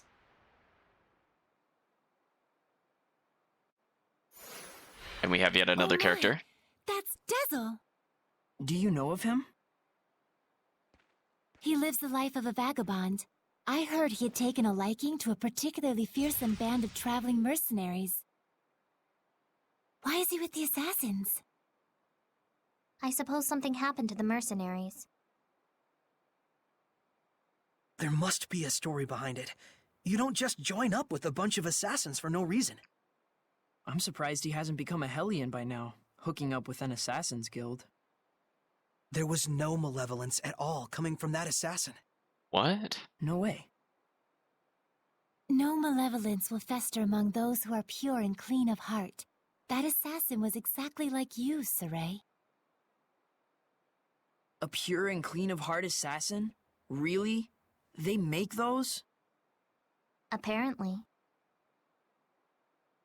What's wrong? So, it doesn't matter if I'm real or fake, huh? Then I guess this is what you meant by me taking on the burden of the shepherd. Yep. Don't fool yourself. Humans don't think for a moment about how you feel. But what do you expect? They're humans. She's right, I'm afraid. You'll have to learn to deal with it. Well, good thing you're pretty tough to begin with. I wish.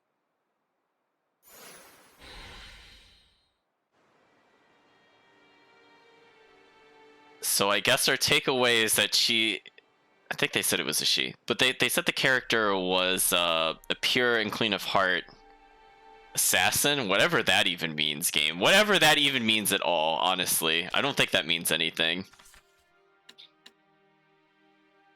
Oh, we got new haircuts. I guess we could take a quick look at that. I keep forgetting fashion is over here.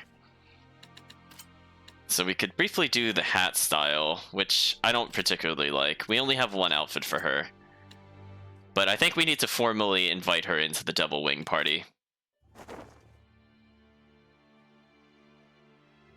We'll remove the sunglasses for now.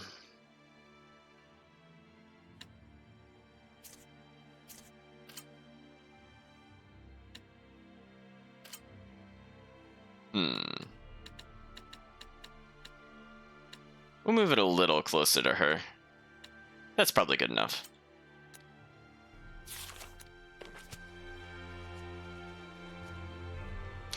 So I kind of like Edna's alternate form. She grabs the enemy, which to me is like just another form of stun, so it's a bit more consistent, and the enemy is less likely to spell you out of combos.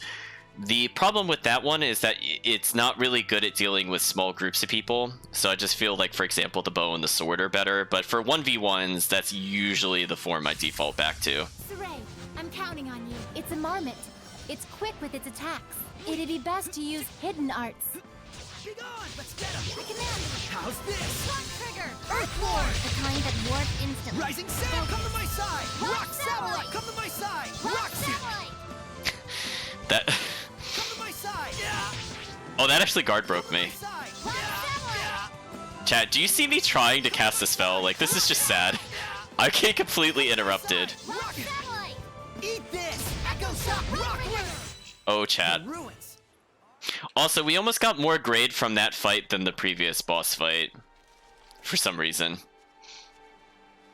You can see, chat, why I don't usually use Rock Satellite. It doesn't work when you're being focused. It has a weirdly long amount of time that you can't block after it's been announced. I don't really get it. Still don't think you can help us out? The shepherd can command the seraphim at will, isn't that right? Do whatever you want. No, you're not a tool for me to use. If you really don't want to help, I'll find some other way. I see. You like to guilt trip a girl into making the first move. What? Saray, maintain your purity. I knew she was messed up, but... Man, if you guys aren't the dullest crew of fuddy-duddies ever assembled, I was going to help you from the get-go anyway. You're welcome. Thanks a million.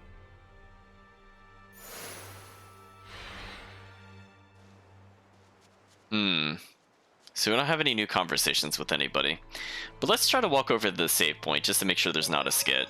Speaking of which... Saray, can I ask you something? Sure, what's up? You're being targeted by assassins, right? Sure looks like it. Did you cause someone to have a grudge with you? Like that unmalevolent assassin? Not that I can recall. So you have no recollection of it, but somehow you are targeted by an unmalevolent assassin who has a seraph dwelling in them? Well, I mean, I think it's just because I'm the shepherd. Because you're the shepherd, huh? So you were somehow targeted by an assassin who somehow isn't affected by malevolence, which somehow possessed a seraph which didn't turn into a Hellion. Yeah, that makes a lot of sense. Well, I'm glad you understand. So, basically you're totally clueless here. Pretty much. Chat, I feel like she should not point out the flaws of the game script.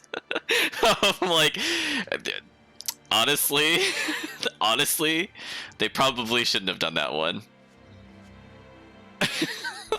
They're like, yeah, that doesn't make a lot of sense. And I'm like, yes, it doesn't. I mean, I'm glad I agree with you. Like, I know where this goes eventually, but man, they are really bad at introducing things into the game world. So how many times have we been randomly ambushed at this point, chat? 5 times? Lord Soray, it is a pleasure to see you again. Likewise. How are things looking? Well, there's still no telling when the bridge will be repaired. All right. Then I'll make it so that the bridge can be fixed. What exactly does that entail? Forgive me, but I'm a bit confused, Lord Soray. In any case, I shall summon Lady Alicia. Please, wait here a moment.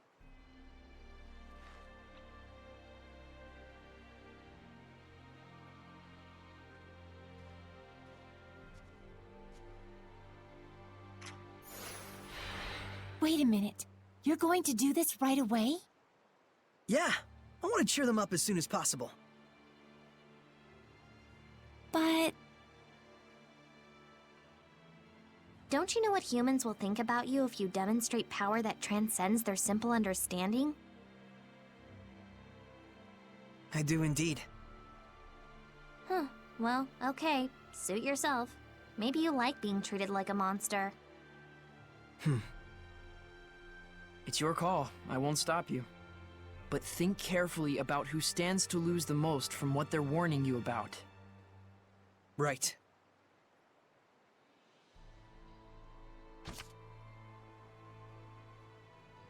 Ooh, chat, we have a choice. I don't remember what this impacts, honestly, but we have a yes or no option. So they're saying that if we basically demonstrate the fact that we have the power of the Seraphim, that we will be potentially ostracized and seen as kind of like either a freak or a monster. Or we could say that the people across the bridge need the medicine, and if we kind of dilly-dally, they'll probably die, or at least some of them will die before we deliver the medicine. So we have a moral choice to make, chat. So what is the chat interested in doing? Should we be considered a monster for wanting to do the right thing, but not caring about the optics? Or should we do it in a way that it's more subtle at the cost of potential lives? The weight is on you, chat. I'll give you some time to think about it.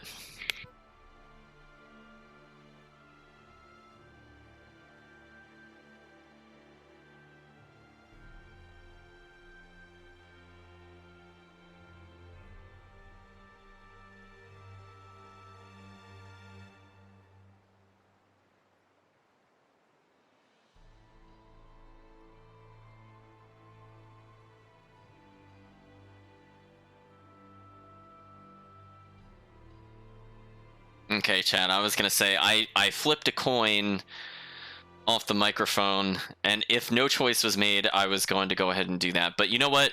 The chat is saying, who needs subtlety? Go be a monster. Let's build a bridge right here. if it transpires that the people begin to abhor and shun you, you yourself may end up breeding malevolence. Sure about this? Wow, chat. They're like, we really don't want you to do it. And since the game doesn't want you to do it, of course we should do it. Don't worry so much. I'll be okay. Fine. Understood. I won't stop you. I need to start getting used to this. Both using my power and feeling the people's scorn. I can help you with that second one. All right. It's time to do this.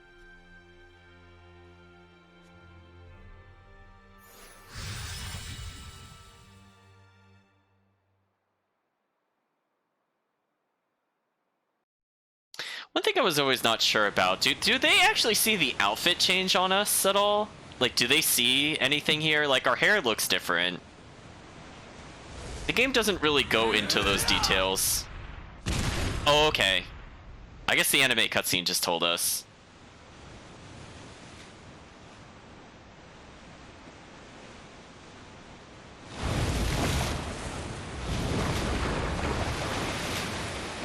Honestly, they really don't talk about it most of the time. I actually forgot that they even showed that at all.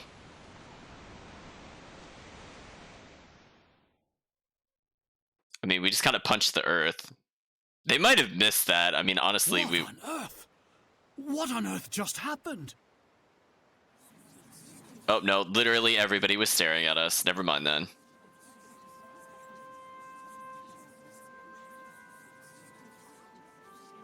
The hell was that? No human could have done this. Think this'll do it? Can you folks repair the bridge now? Of course we can. Isn't that right, everyone?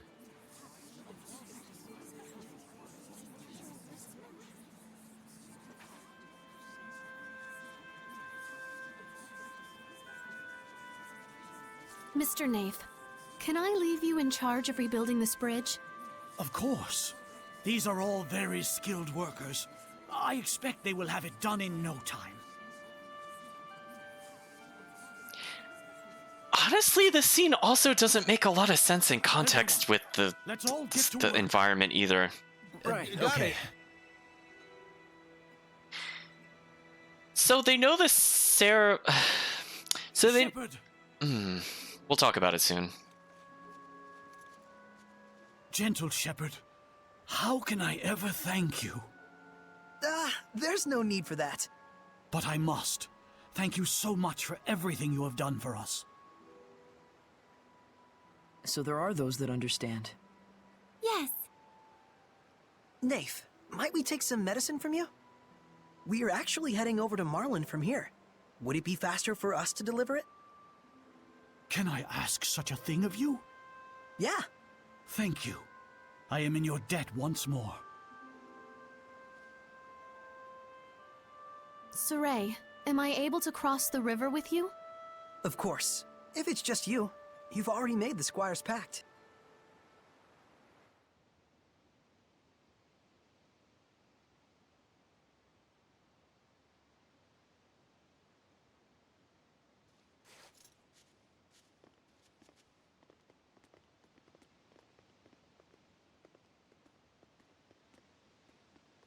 Chat, I have so many problems Good with luck. what's going on right now.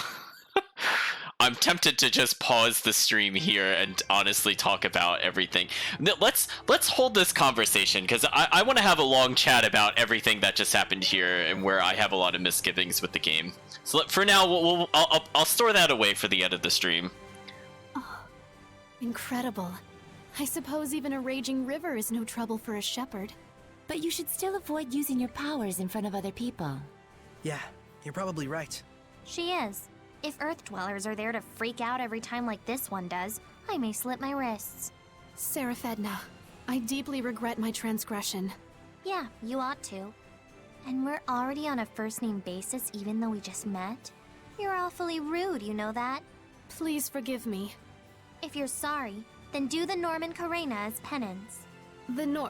What now? You don't know it? How disrespectful. Please forgive me. If you're sorry, then do the Norman Karena as penance. Edna, don't infinite loop the Squire. Lila, you understand that Edna is toying with Alicia, don't you? Do something. Sorry, I just thought maybe if they had a chance to talk together, they might, become friends. Alicia, this is just how Edna is. You can't take anything she says seriously. Spoken like a true Meebo. What's amiibo? You don't know? Then do the... Okay, enough. So I want to say when she's saying Meebo, she's referencing Zilia, I think.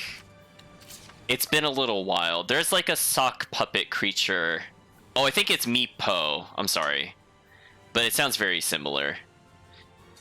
Maybe they're doing a play off of that. There's a companion who had like a sock puppet that came to life because it had something in it that gave it sentience. I guess is the shortest way to describe it.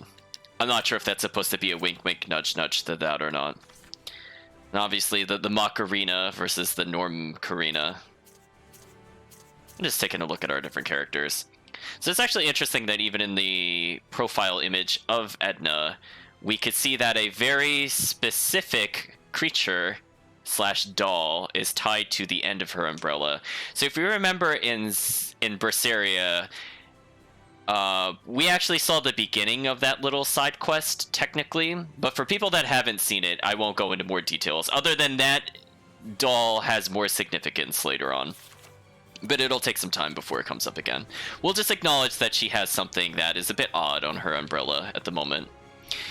So now we're coming up to the part of the game where I for the first time playing, absolutely gave up on playing the highest difficulty. There is going to be a series of fights once we enter this town and we clear the dungeon within that I don't think we can do yet. So why don't we take a look at Mikleo to see if I have what I need for this.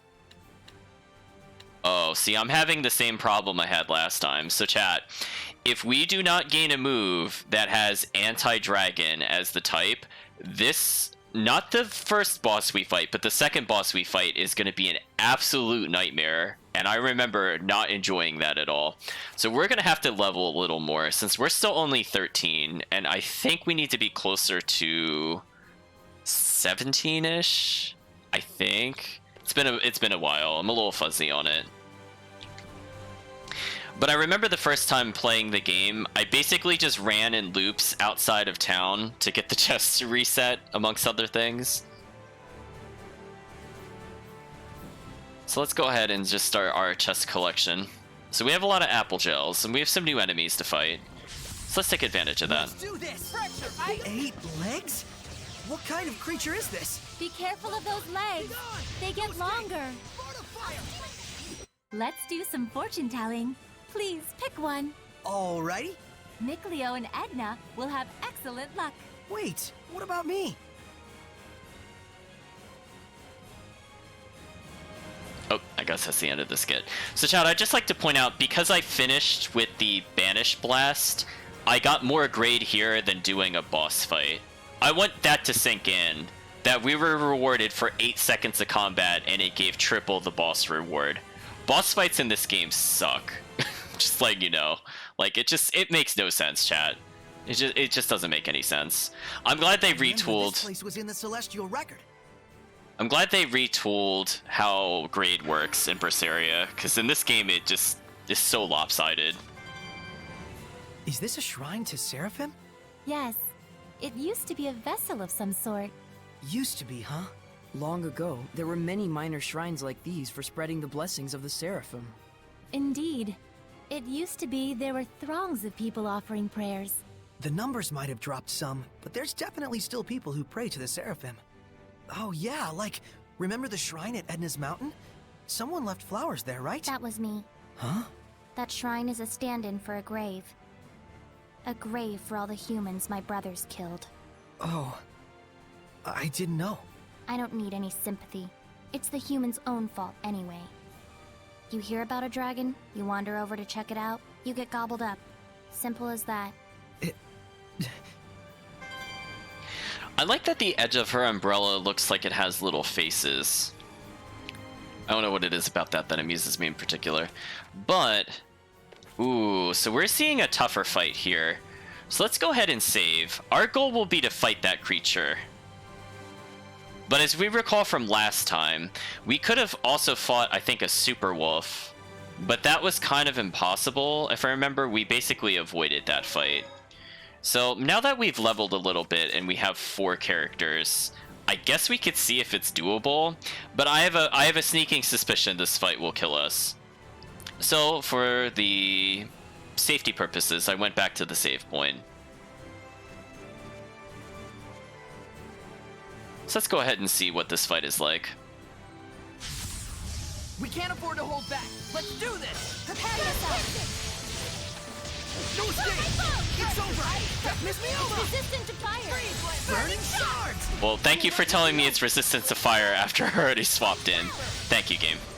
Real classy. Time that I'll attack and run away. Take this! Be gone! Searching current! Leave it to me, Alicia! Oh, it just killed our companions instantly. That's cool. Rising sands! I'm in it. Eat this! Alright, so it still does way too much damage. Rampaging giant! Rampaging giant! Ready? Go! Oh, we're dead. We're dead.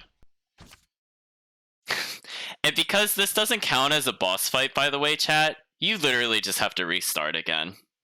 So that's fair. That's fair. Yeah, the boss damage is way too high. Out of curiosity, for the chat's purpose, if I put this on simple, just for the sake of clearing it so I don't have to backtrack, how hard would this fight be on simple? I'm just curious. Oh yeah, boss damage in this game makes no sense, chat. It just you could literally be doing really well and the boss is like, I'm gonna do a multi-hit move and you're dead. Like there's just no in between with this game, unfortunately. But let's see how this fight would be if we came in at simple. Again, I'm not gonna say under-leveled, but we definitely haven't been grinding. Like, I think when I played this originally, I was like maybe 15 or 16. No, I was 15. I wasn't 16. I'd basically been power grinding on other fights up until this point. Because I felt like that previous boss fight I was in was too weak. I've wasted valuable ingredients. I was trying to walk into the enemy because getting a first strike doesn't really matter on him. And then the Marmot snuck up on me, which is kind of annoying. Honestly, I'm just gonna run from this fight. There's still more. Let's take our leave. Hopefully the creature's still there. Oh, no. Don't have another fight. Stop it. There we go. Stand strong! Howling deluge! So I think its weakness is Mikleo, because it's winged. But I could be mistaken. Oh, it's resistant to everything except for Earth. That's cute. Speaking of which, Mikleo should have an anti-winged, right? No, he still doesn't? Oh, that's kind of a problem. See, I have an anti-dragon move here, but I think I can't use her on the boss fight that I'm thinking of. Go! Tiger blade! It's over! Be gone! Earthborn! The kind that'll attack and Rampaging run away. giant! Echo shock! Oh, we almost had a 50-hit combo there, but I think the AI was casting spells too slowly, so we missed out. Be gone! Be gone! Infuse Phoenix Turret.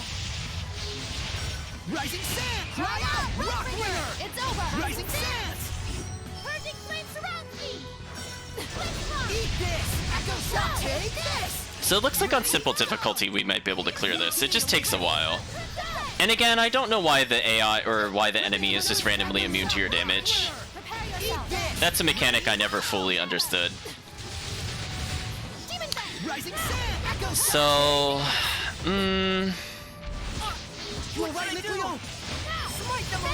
so unfortunately, Alicia's gonna die, and there's not too much we could do unless we use items.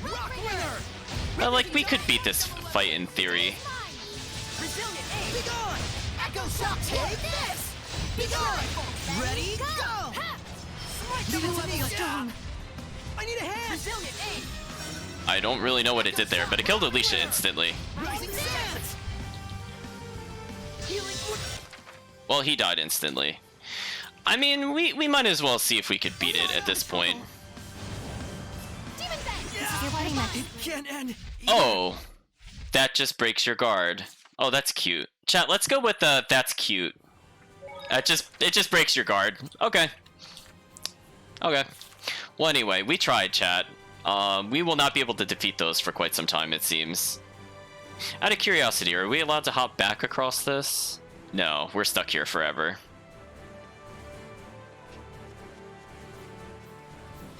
Oh, chat.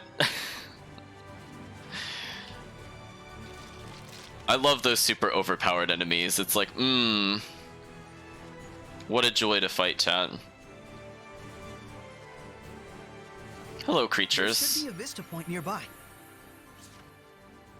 Oh, aren't you just the cutest thing? It's just a squirrel. No, don't you see? The fluffiness of the tail. It must be the falcon squirrel. A rare sight indeed. Calm down. But look, it's so fluffy, poofy, adoraboofy. Don't tell me you're not moved by its precious little face. I'm not. Unlike you, I don't feel a need to ooh and coo over cute things to make others think I'm cute as well. What? No, that's not at all. Shh! You'll frighten poor Poofy away. You're right. My apologies. If you're truly sorry, do the Squirrel Karena for me. The fluffy version. There's a squirrel Karena? There's a fluffy version? Poor Alicia. She's so easy to toy with. Should we leave them like this? Understood, Miss Edna. Please teach me the squirrel Karena. I wish to master this fluffy version. Are you sure? My training is very strict. I'm up for the challenge. I think it's all right. They look like they're having fun. True enough. Oh, shit. Well, we got dangerous encountered while watching a skit. Thank you, game. Concentrate your attack! Okay. Time to warp into Hang on, everyone! Well done. Hang on, I must everyone! try harder. First force! Rampaging Giant! Try out! Take! Not yet! Well done. Ready? Hang on, everyone! Purification complete! I feel like we did really well here, but then we got less grade. Chad, I feel like it's all over the place sometimes. Like, I think our titles are causing the grade to kind of jump around by having a set number, I think is what's happening, but I don't see it when we look at the grade counter here. Because I do recall things that are like, if you have a quick victory, you get bonus grade. So even though we did pretty well, we literally got a triple kill, we did a lot of stuns, we won within 30 seconds. We defeated the foe with the Banish Blast, and we won without using items. We only got a 3.5. The game works in very mysterious ways sometimes, chat. Yeah, great for no damage enemy dispatch +1.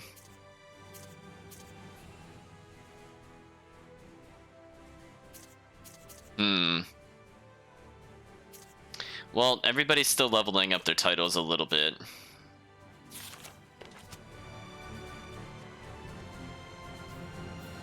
Yeah, the enemies did not respect our cutscene with the squirrels. I've wasted valuable ingredients. Well, speaking of which, what was the description on plague medicine? It says, medicine for treating the plague given to you by Neef, village chief of Marland. Okay. Pretty simple. Okay, I think that's enough of showing off of the character. We'll put his hair back to normal. We have an herb here, not too bad. We'll do another fight here, because again, we do need some experience. At some point I'll be doing the higher difficulties just to unlock additional actions, but I think right now it's a little too early in the game to consider doing it, because again, we need all the experience we can get in the early game. Later on it becomes less of an issue. So this is the power of purification. My powers aren't much, but I try.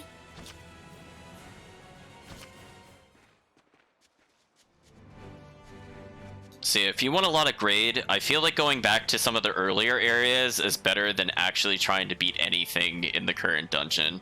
So eventually we'll be able to go back to Lady Lake, and those enemies will basically be one-hit kill. And we will absolutely tear through them. Huh? I'm fine. Let's go on ahead. And see, because I wasn't struck there, I got bonus grade. Yeah, see how much grade we got for not getting hit? It's pretty devastating if we do get hit. Now, this isn't an issue now, but later on when our allies get ailments, it counts as a negative standpoint to our grade. And that is what is going to make getting grade very hard later on in the game, because our allies will just continually get poisoned or slowed, and that will tank our total grade, which is a bit unfortunate. So essentially, there are two entrance points. I think the one in the bottom right is closed where that person is, but both of those technically lead to the town that we have to go to. But we're going to take our time exploring. we're going to be coming up to a town-based dungeon in a little bit. Okay, so it's not going to let us explore over here. Because, quote, we don't know what'll happen. But in the meantime, let's go check out these treasure chests. Collect them, and maybe they'll restock over time. I also see the herbs in the distance. So we got backpack, so we got a new accessory item. I think when I played, I gave her the backpack. Because she always seemed to be carrying things, and now it looks like she has a winged backpack. I think I'm okay with this. So again, there's multiple town entrances, but I think we're forced to go into one of them in particular. So what happens if I get too close to this? Yeah, so it won't let us go here.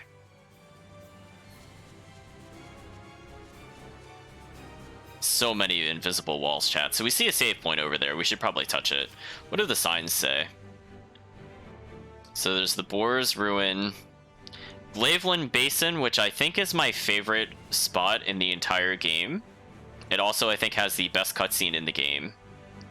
But over to the west, it just says Grifflet Bridge, which is where we came from.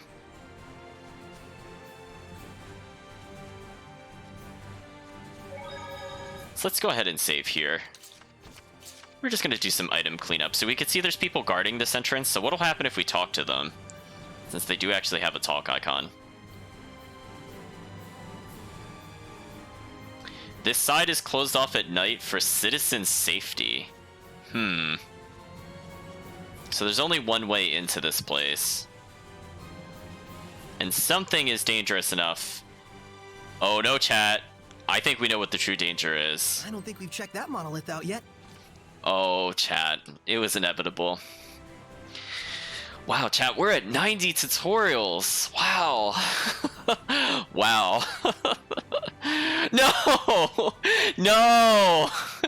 No! Not more switching Seraphim tutorials. Stop! We just went through like 4 pages of this. Oh, chat. Chat, I'm not reading this, but this is definitely an Zestiria moment. Okay, this is after the point that we were forced to do it. That's even worse. That's even worse, chat. Why would they do this? Like, it's not even possible to have skipped the other tutorial. That's the best part. Like, we had to sit through that 4-pager, and then that one was just the same one that we just saw. What is the purpose of that? Oh, chat. I don't know what they're doing with the tutorials. I'm really curious if the tutorial monuments were a later addition to the game, or if they had planned them and then realized that all the tutorials shouldn't be optional. Like, chat, what are your personal theories as to why the game is at 90 tutorials at this point?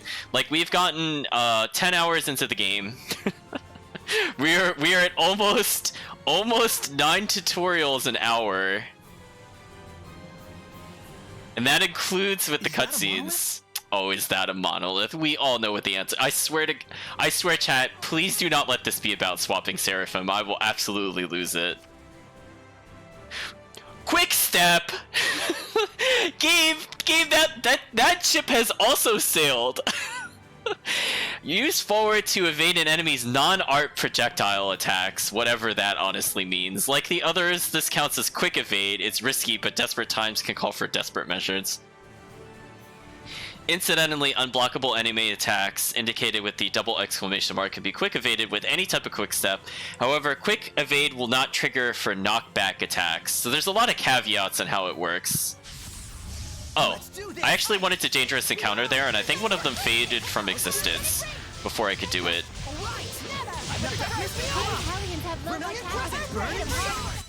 Let us relish this. Well, we got 6 grades, so I mean, that's always good for us.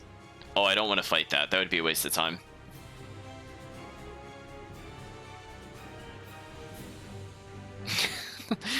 Honestly, the tutorial boiled down to evade dodges things. You should use evade. Time for battle. Not yet! Fire! Concentrate your attack! These Hellions have high attack power. I actually evaded by splitting. That felt kind of good to do. Let us relish this victory and That was actually intentional, chat. I dodged the attack by pressing the split button. You do get some invulnerability frames when you do that. It is useful to dodge some quick strikes every now and then. I actually prefer that to evade sometimes, because again, you want them to split so you could regain more health on the merge again. Ooh, the town is full of malevolence. So I think what we'll try to do is we'll try to get to a point where we reach the dungeon, but I don't think we'll tackle the dungeon today. So we'll try to see what kind of skits and things we could do. Is this because of the epidemic?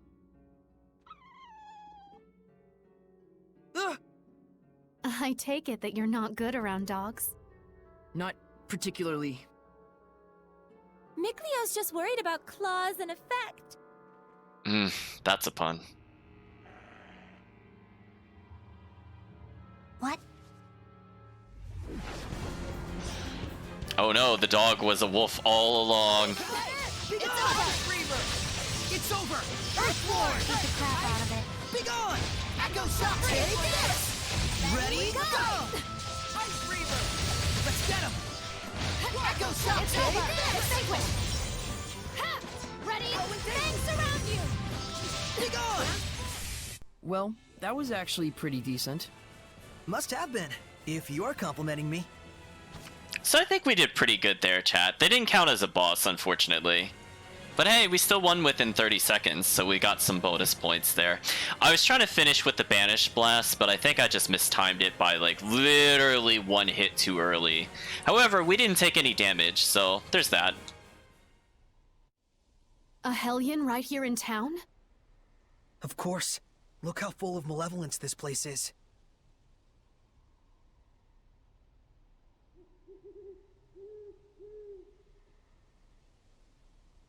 And that just now was a dog Hellion, wasn't it? Right. That was a hellhound. The pathogen itself has assumed Hellion form. The plague itself? Let's hurry to the sanctuary and deliver the medicine. I guess the plague is literally demons, chat. So Alicia's saying we should hurry to the sanctuary at once. However, we're not going to do that for a little bit. See, we see some mysterious heads kind of floating in the sky. We'll be dealing, I think, with those in a little bit.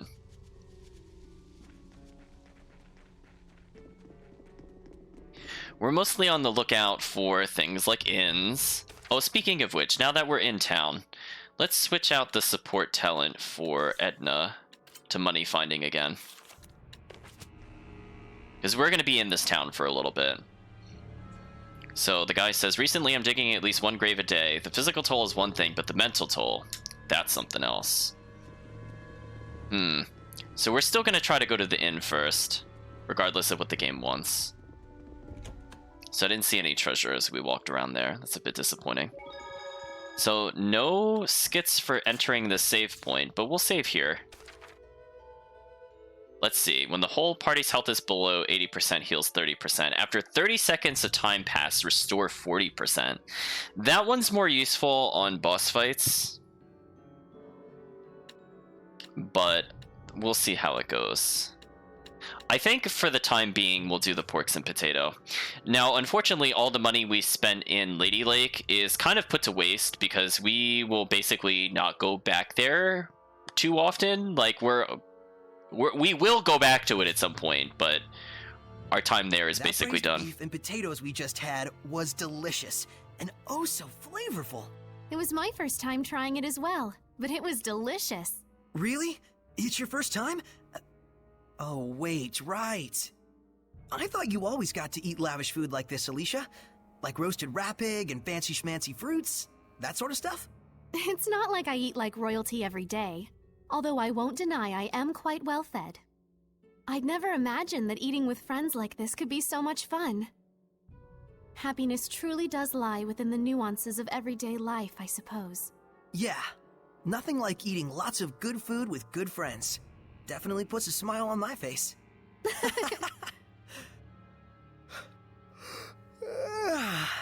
A full stomach sure makes you sleepy, though. Let's rest up for tomorrow. Shall we return to our rooms? Yeah, good thinking. Good night. Good night. So chat, I did get a confirmation on something, by the way, that I want you to think about. I think there are a total of 78 monoliths in the game, and there is a skit dependent on us viewing every single one of those. So we're we're at 90 tutorials, but we're still nowhere near close with the monoliths, unfortunately. So we have more time to go. So we have the kind of ominous music as we're in the bar. They're asking what's causing the plague. Apparently the plague has manifested as demon dogs for whatever reason.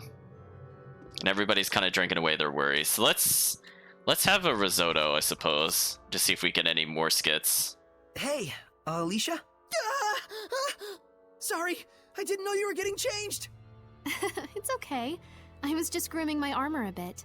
Still, it was pretty brazen of me to just enter a girl's room like that. Then allow me to invite you into my room officially. Come in, Saray. If you insist. Was there something you wanted? Oh, I was wondering if you're okay with the pace of the battle. Let me know if you feel overwhelmed. I'm fine. My lance and armor are as good as ever. I've been wanting to ask you, actually. Your armor is pretty special, right? You mean the transparent parts, right? This armor has been passed down through the Divta family for generations. I'm farthest from the lineage, but there's an ancestor of mine who was renowned for his courage and bravery. It was said he defeated a monster which turned anything it saw into black crystal. Black crystal? Wait, does that mean? Yes. It's said this is the armor he wore. It is part of an old legend after all, so only some parts of it remain. Do you want to see it? Sure. It's a lot clearer than I thought it'd be. I had no idea. Alicia, your meal is... Oh, my. Sorry to interrupt you two. Lila, it's not what you think. Yeah. Guess you really should knock before entering someone's room. Oh, game.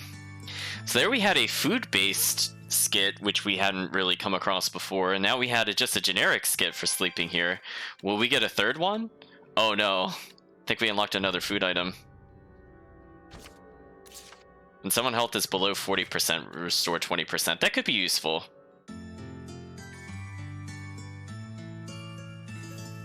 So I'm glad we unlocked that one, because that's more likely to come up and save us in generic fights. So for now, it doesn't look like we're getting any more, I was about to say tutorials. We're not getting any more skits, so we'll continue outside. So again, we can see that there's a side quest / optional skit there. So we'll be making our way around town. Meanwhile, we're going to try to keep an eye out for any herbs to try to pick them early. Oh my gosh, that honestly feels like you should be able to walk to that. And then I looked at the map and I'm like, really? This little teeny incline defeats us? How did we go up a mountain earlier? How's this for a start? Oh, chat.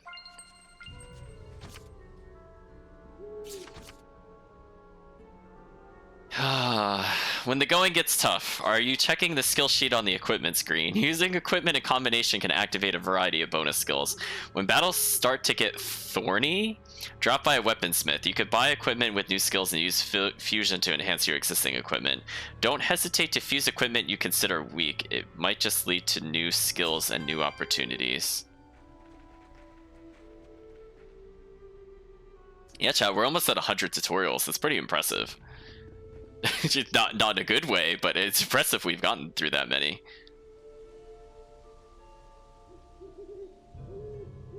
Yeah, so he's just saying that if you learn the skills, you'll get the information recorded so you can make better judgment upon your equipment choices later, which is fair. So we could... I honestly forget what the point of fusion is. Oh, only items of the same name can be fused. Well, that's kind of annoying, because we don't really have a lot of the same name mastered. I I mean, I guess in theory, these two could do it. So I think the game intends you to just buy like 8 or 9 of the same item over and over and over again to just continually power it up. So I think what we'll end up doing is we will combine these items into a +1. We might as well as. And that's our first actual fusion. So I could combine our existing fire ring, which will give us a slight status boost. We might as well as do it.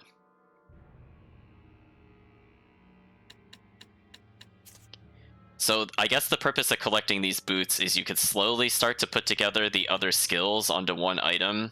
We'll also get a very minor defensive bonus, which for us, that's what we're mostly looking to do. As I mentioned earlier, I am absolutely not going to try to keep all the skills straight at all under any circumstance.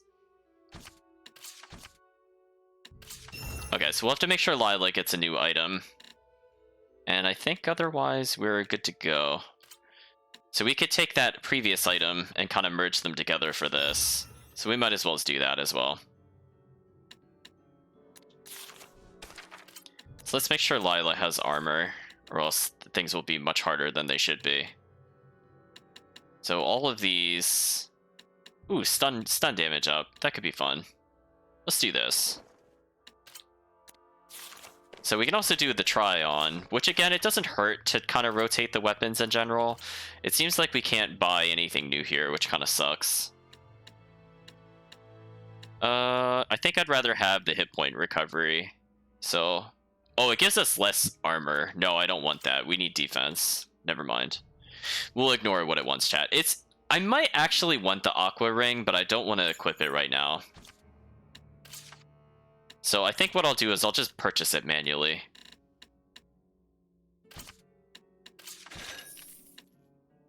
Who will equip this? No. I just love that that's the way it's phrased. So our amber paper is pretty weak. However, this other alternative is not too great either, so I'm not really in a rush to do it.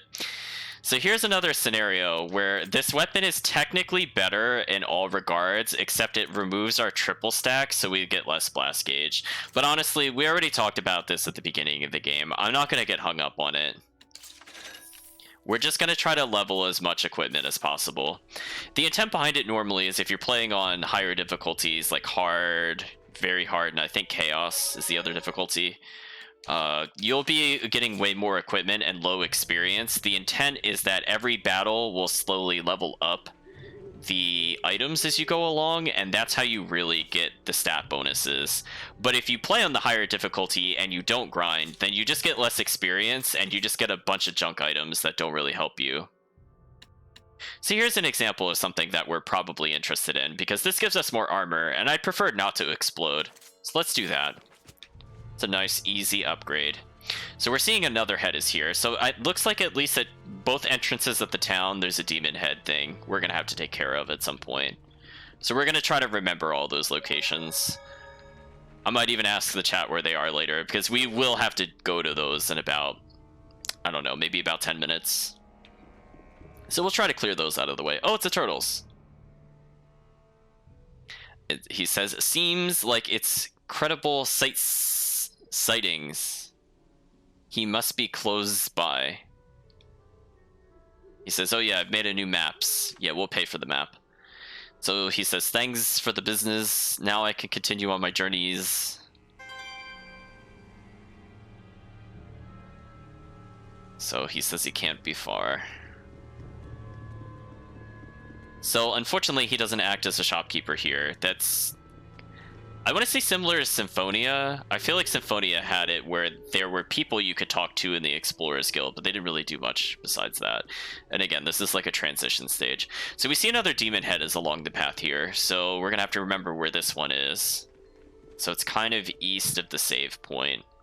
Now, the dungeon we'll eventually be going to is here, but we haven't been given any reason to go there yet. Now, also along the path over here, these are actually giant trees, which will become more obvious as we go over there, but there are quite a few items, from what I recall, near the trees themselves. Also, we'll be getting into another tutorial very soon, because I happen to remember one of the conversations from this place. So don't worry, I chat. can sense the ancient tongue. We're near one. Oh, look at that. Look at that tease, chat. Look at it. He detected it on the other side, but we can't reach it. That's called a heartbreaking moment right there. What a heartbreaker, chat. So I think we are allowed to go there before we're given a reason to. So we might as well explore that area and then go back to the sanctuary. Found it. Totally found it. Okay, so she found a little bit of money. So there's another demon head over here. So I think that makes 4 that we've seen so far. So again, I might ask the chat where they are. Yeah, the point of interest in like the loosest of air quotes possible. Okay, strategy. Partners, as described in the action section of the strategy menu, are party members who can armatize with you using LB. If you'd like to customize how your partners sync up with you in battle, this is a good set of options to play with. Wow, that taught me so little. Thank you. Thank you, tutorial. Now, one thing I'm going to draw to your attention again, and as to why I think Zestiria fails as a co-op game, just kind of as an aside, the person that's been playing Alicia this entire time is not able to armatize at this point of the game. So that whole mechanic of healing via armatization, getting all those superpower skills, you can only get that as Saray. So the game is really hard to play as in multiplayer because it just literally denies you the main mechanic of the game for the other half of your party. There's another demon head, so I think that makes 5, I think I said. So we're going to take the lavender. Let's see if they say anything at the save point. They don't.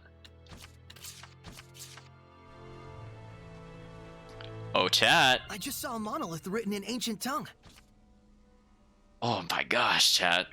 I'm sure the chat can now understand why I said I wouldn't play this game until I had the counters set up, because there are just so many tutorials. Armatization. Vanish Flash leaves you particularly vulnerable, so it's perfectly natural to use it against stunned enemies. However, it also has a high chance to stun, so one possible tactic is to unleash it as a follow-up to Companion's attack. That's actually how I've been trying to use it. Like, if I see the allies casting a spell, I'm assuming it'll interrupt most of the time. I don't think I verbalized that, but that's what I've been trying to go for. Okay, so then it says, of all the arts you can use when armatized, this alone has its damage determined by your attack and the enemy's defense, so choose your target wisely. So I don't think it's really mentioned it yet, which is kind of weird because you wouldn't know that normally. But because when we armatize, we're not using martial arts, so it's not determined based off of our physical attack. I think the hidden arts are a mixture of our regular attack and our special attack, because that's how it worked in Zestiria. So I just want to bring that to mind. If that seemed like a really weird tutorial that is like, your damage is based off your attack power, and you're like, well, why wouldn't it be? That's the reason. I don't honestly think that was covered in a tutorial yet for whatever reason. I don't think it'll let us go in here, will it? Nope, we gotta deliver that medicine to the sanctuary. What do you have to say about this, Alicia? Oh, nope, you're still saying that this is what the epidemic looks like. So, I guess we'll... as long as we follow the path through town, it looks like if we start from the upper left, we could get 1. I think there's a 2 in here. 3 was here. 4 was around there. And we see 5, I think, was over here. And this might be 6? Something like that, if I didn't miscount. And as I said before, we're going to be in this particular area for a while, so I already know we should be doing the money-making thing. Check that monolith out yet? Oh, chat. Oh, no escape from the tutorials. There are 3 types of art. Oh, see, this is what I was talking about. It's because I passed this one. That other one made a little less sense. So it says, let's take a look at martial arts. They are quick to use. They interrupt seraphic arts, but are weak against hidden arts. SC consumption is fairly low. Number of hits is fairly high. Damage is determined by your attack and enemy's defense. I know, Chad. We might have to celebrate at 100 tutorials. So we have basically explored everywhere. So I don't remember if I went to the northern hut there or not. I'll double check on the way back. Snacks are done. But we've been slowly accruing more food, which is good, because we're going to be using that between battles in this upcoming dungeon. And I'm just making sure We get more herbs. And hey, there's a soldier here. So this is a soldier from the mainland. And apparently he says we should go to the sanctuary to learn more. But first we're going to go ahead and loot this chest. So we got Shabby's spear, which I think is an upgrade for her, because we haven't been using a new one in a while. She loses out on the blast gauge, but she can't make use of it at all. So to us, blast gauge is completely irrelevant to her. I think if we play as her, we can use it to reset the combo, but I don't think the AI knows how to do the combo reset with her. Or at least I have yet to see the AI do it, because they kind of struggle to even perform a full combo, honestly. Well, he's talking to his grandpa. Never a great sign. He's loaded the sanctuary and speaking to the grave. Okay, so the people are having trouble eating due to the sickness. They're trying to think about how to keep them fed. We got a circlet there for Mikleo, which I think should be a significant increase if I remember. Yeah. See, I remember this from when I first played, because I was like, oh, this is actually really good because it increases his melee, which he does sometimes do, but more importantly, it gives him a lot more in art attack. So when we combine with him, he'll be offering a lot more overall stats than before.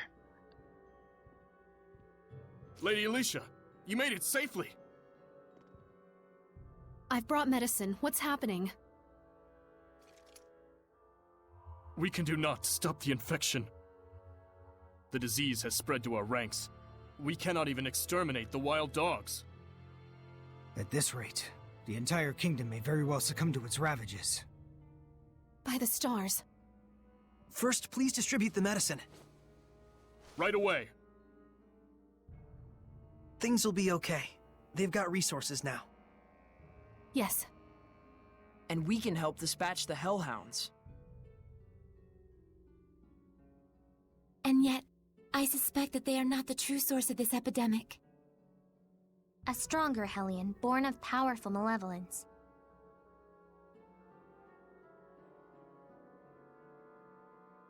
And then it just pans upwards for some reason. Okay, scene end, and then it pans back down.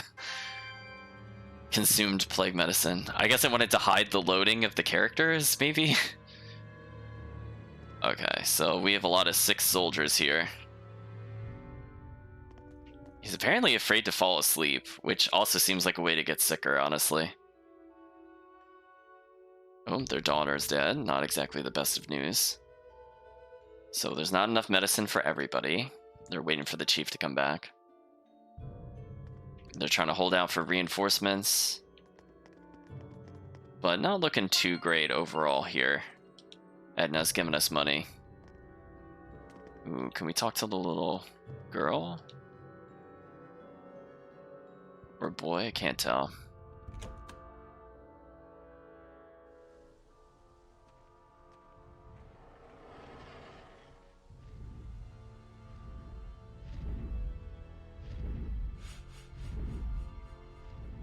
So something's flying in the sky. No, it's just a Hellion. You can tell because the humans don't see it.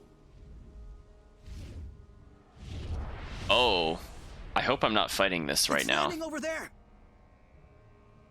Oh, Chad, I might have made a big mistake. Chad, I think I made a big mistake.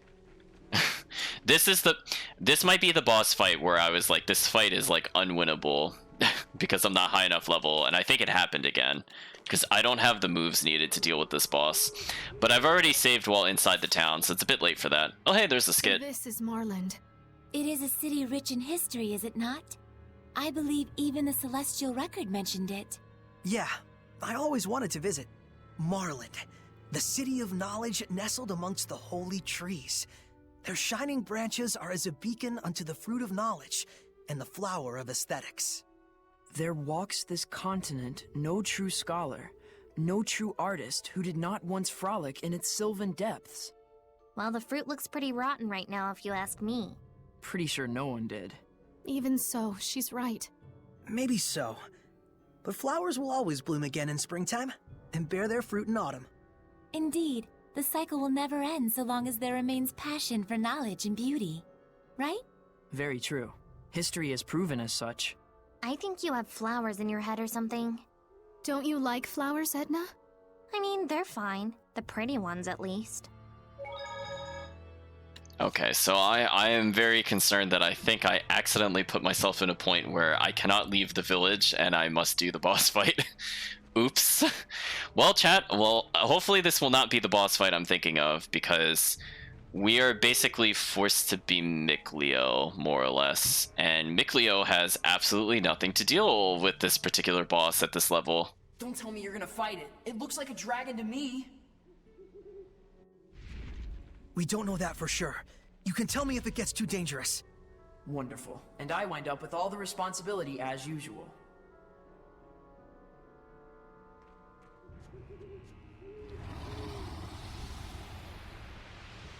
We're approaching the big beast. That Hellion is called a drake. It's a younger form of dragon. It looks like the city's malevolence is energizing it somehow. Then we have to kill it while we still have time. Wait! Don't, Alicia! Hold on!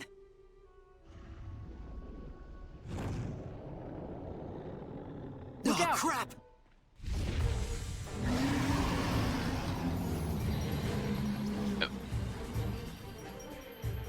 Okay, chat, so let's recap. We shouldn't fight it. Alicia, I'm gonna fight it.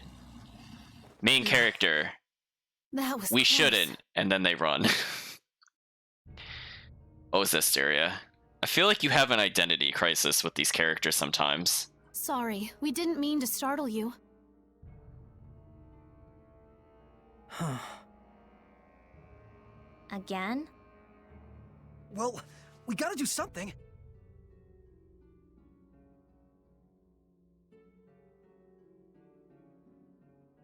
Edna, you said that the malevolence in the city is energizing that thing, right? Probably. Then we should focus on purifying the malevolence. Indeed. I expect that would naturally weaken the drake. Although it sounds like a huge hassle. Well, you gotta break a few eggs to make an omelet. The plan sounds good enough to me. Though your choice of metaphor less so. Even if we do manage to weaken it, we can't fight it if we can't bring it down. We'll find a way to accomplish that too. With everyone's help. Hassle times 2. Slow and steady wins the race, Edna. Oh, yes. I prefer that metaphor to the one where we're eggs that go splat. Time to begin operations slow and steady.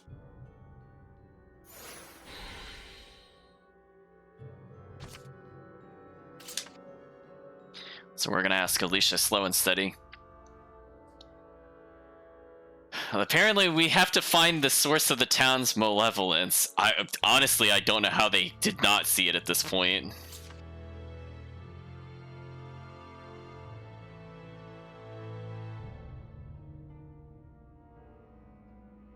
Okay, so now they're giving us the clue that we should be able to purify it with the fire technique. So why don't we go back and just make sure we purge all the heads from existence? So we're gonna start by going... What would be the least amount of backtracking? Oh, it marked a few of them on the map already, which is interesting. I think the least amount of... I don't think it matters, actually. We're gonna go this way first. I was looking at the map, I was thinking about going to the bottom right, and I'm like, you know what? I don't think that'll help us. Shall I help you carry those? No, I'm just fine. A history of Monmouth culture and the works of Sir Geoffrey. Wow, it's the first time I'm seeing them. These are valuable books. I'm hiding them away so they don't get lost or destroyed in the war. Oh, then all the more reason I should be help. It's fine. It's a classified location. Don't tell anyone about this. It's to protect the books.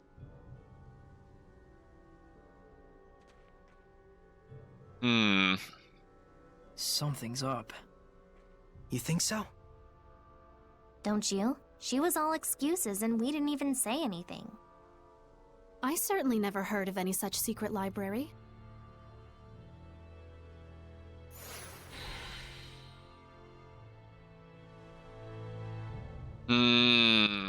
I wonder what is going on in here. So, we were in the grave earlier and there was somebody there. But for now, let's see if we could purify these. Oh, it looks like we can leave town. So let's deal with these one by one.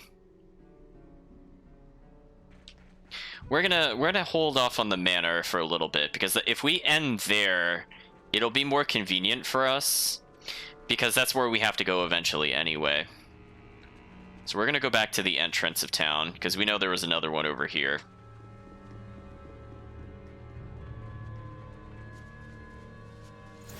So that's 2 down. There should be one more, because I didn't fully explore the town. And again, we'll try to do it in order, Here, because I'll do you a favor. we have to go back to the grave anyway. And again, we're slowly building up some money, which, as I said before, it builds up faster if we happen to be in town, which is good, because we're going to be in town for a while. As you can see, we've already been walking around multiple times. And our teammates are slowly building up more food items for us, which is also good. I forget if I checked this place out too, so I'm just going to circle around one quick time. Okay. Nothing lootable here. Now remember, there was a demon head over here, so let's go ahead and deal with that with a little bit of fire. And why don't we go to the grave, where there's going to be a secret stash point that we're not supposed to know about.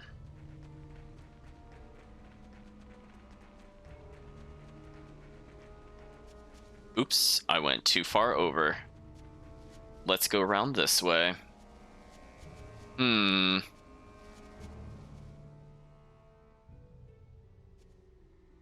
Agatha's saying her daughter loved books. And this is the graveyard where her daughter was put to rest. I like how it's just a search for the woman who was carrying the books. We found her and then nothing happened. So we have to try leaving. I understand you wanting to trust her, but something's wrong. Kinda funny to bury books in a graveyard. I'm similarly concerned. Let's hide and observe. All right. I mean, technically, they could just have the Seraphim stand watch. It's not like they could be seen. I mean, we don't have to crouch with our ridiculously oversized wings and try to stealth. So we'll see what she's really doing. Don't kid yourself, Agatha. That's worth 1,000 at best. Who's there? Wow, we are so bad at our hiding. So you lied to us about protecting the books? It was always just my daughter and I barely getting by. I couldn't even give her one happy memory before she died. Haven't I suffered enough? Can I not have something good for once in my life? Malevolence! I like that we just shouted that. Back.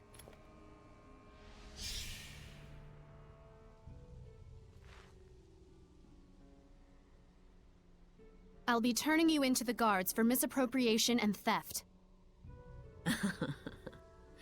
I always knew.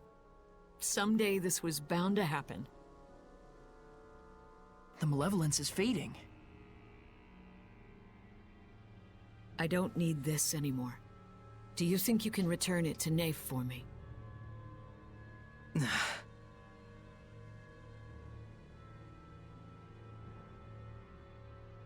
Catching her quelled the malevolence? That's probably what she wanted deep down, to be brought to justice. Well, I guess that proves that she really did love books after all. Earth dwellers are such a chore. That was certainly an odd way to conclude it, but we received the library key. Oops. Oh no, I got stuck briefly there. Just making sure nothing else has happened in here. We're just gonna take a quick look. No, nothing new. Like, can you imagine you're just having a conversation with somebody and then they just go, "Malevolence!" Like, just no context, literally no context, just shouts it out. Like, oh, okay, protagonist. Oops. So this should line us up so that our final destination will be the star, and we can also burn the last demon head. And I think that's where we're gonna stop as soon as we do that, because we'll be in a good position to start the next dungeon. But we'll go a little further first. So I'm gonna try to trigger whatever this cutscene is, even though we've already been here. They honestly should have had this cutscene already. Are we going in? So, are you scared of ghosts too? Would you like me to hold your hand? It's not like that. You understand, don't you, Saray?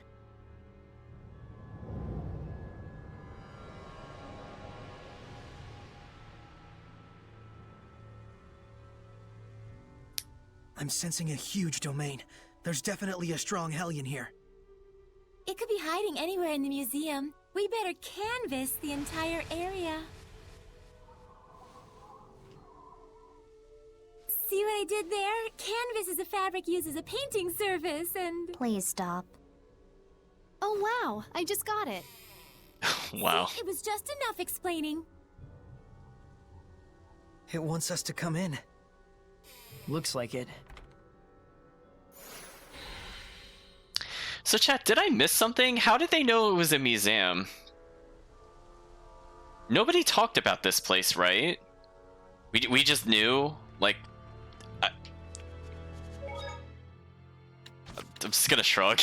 I honestly, I don't remember the word museum coming up at any point. So there's no Guardian Seraph here either. Looks like it. I don't want to assume that the entire world is like this, but... I think there are quite a lot of Seraphim who are less than fond of humans. Can it really be that hard for humans and Seraphim to coexist peacefully again? Do you really think that could happen? Must be nice living in a fantasy world.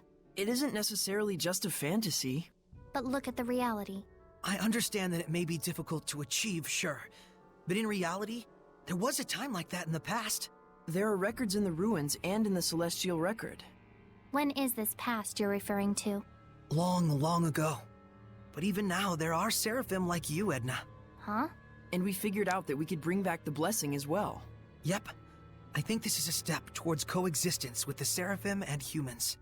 I'll be counting on you, Edna. Selfish as ever. That's why I can't stand humans. Get used to it. Selfish types everywhere. Jeez. Poor Edna. So we can save point travel according to this, which now has me curious because we're basically done, I think, for the stream. Well, I'm gonna burn this last one actually. Guess that's all the hellhounds in town. The epidemic here should settle at least a little bit now. Yeah, but only momentarily. It was not done in vain. The malevolence has subsided considerably. So let's go ahead and save. But I also want to try one thing. Are we just allowed to teleport wherever we want now? Okay, so it won't just let me go back to Saray's house. I was curious. Oh, this is a pretty useless fast travel system.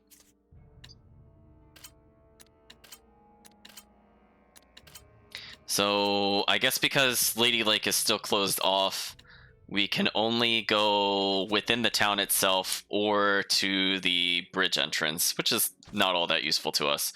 So I'm going to save one more time, and we're going to conclude here, I think, for now, in terms of gameplay. So I'm going to go ahead and switch it over to our little talk time. So let me switch it to not the be right back. Let's switch it to the stream end. So we're going to go ahead and pop over out of the game. Let's talk about things where I started to having a lot of misgivings, and I wanted to kind of hold back on this, but you'll see a lot of this as it goes forward. So I feel like a majority of the game dialogue is the characters reacting to some event.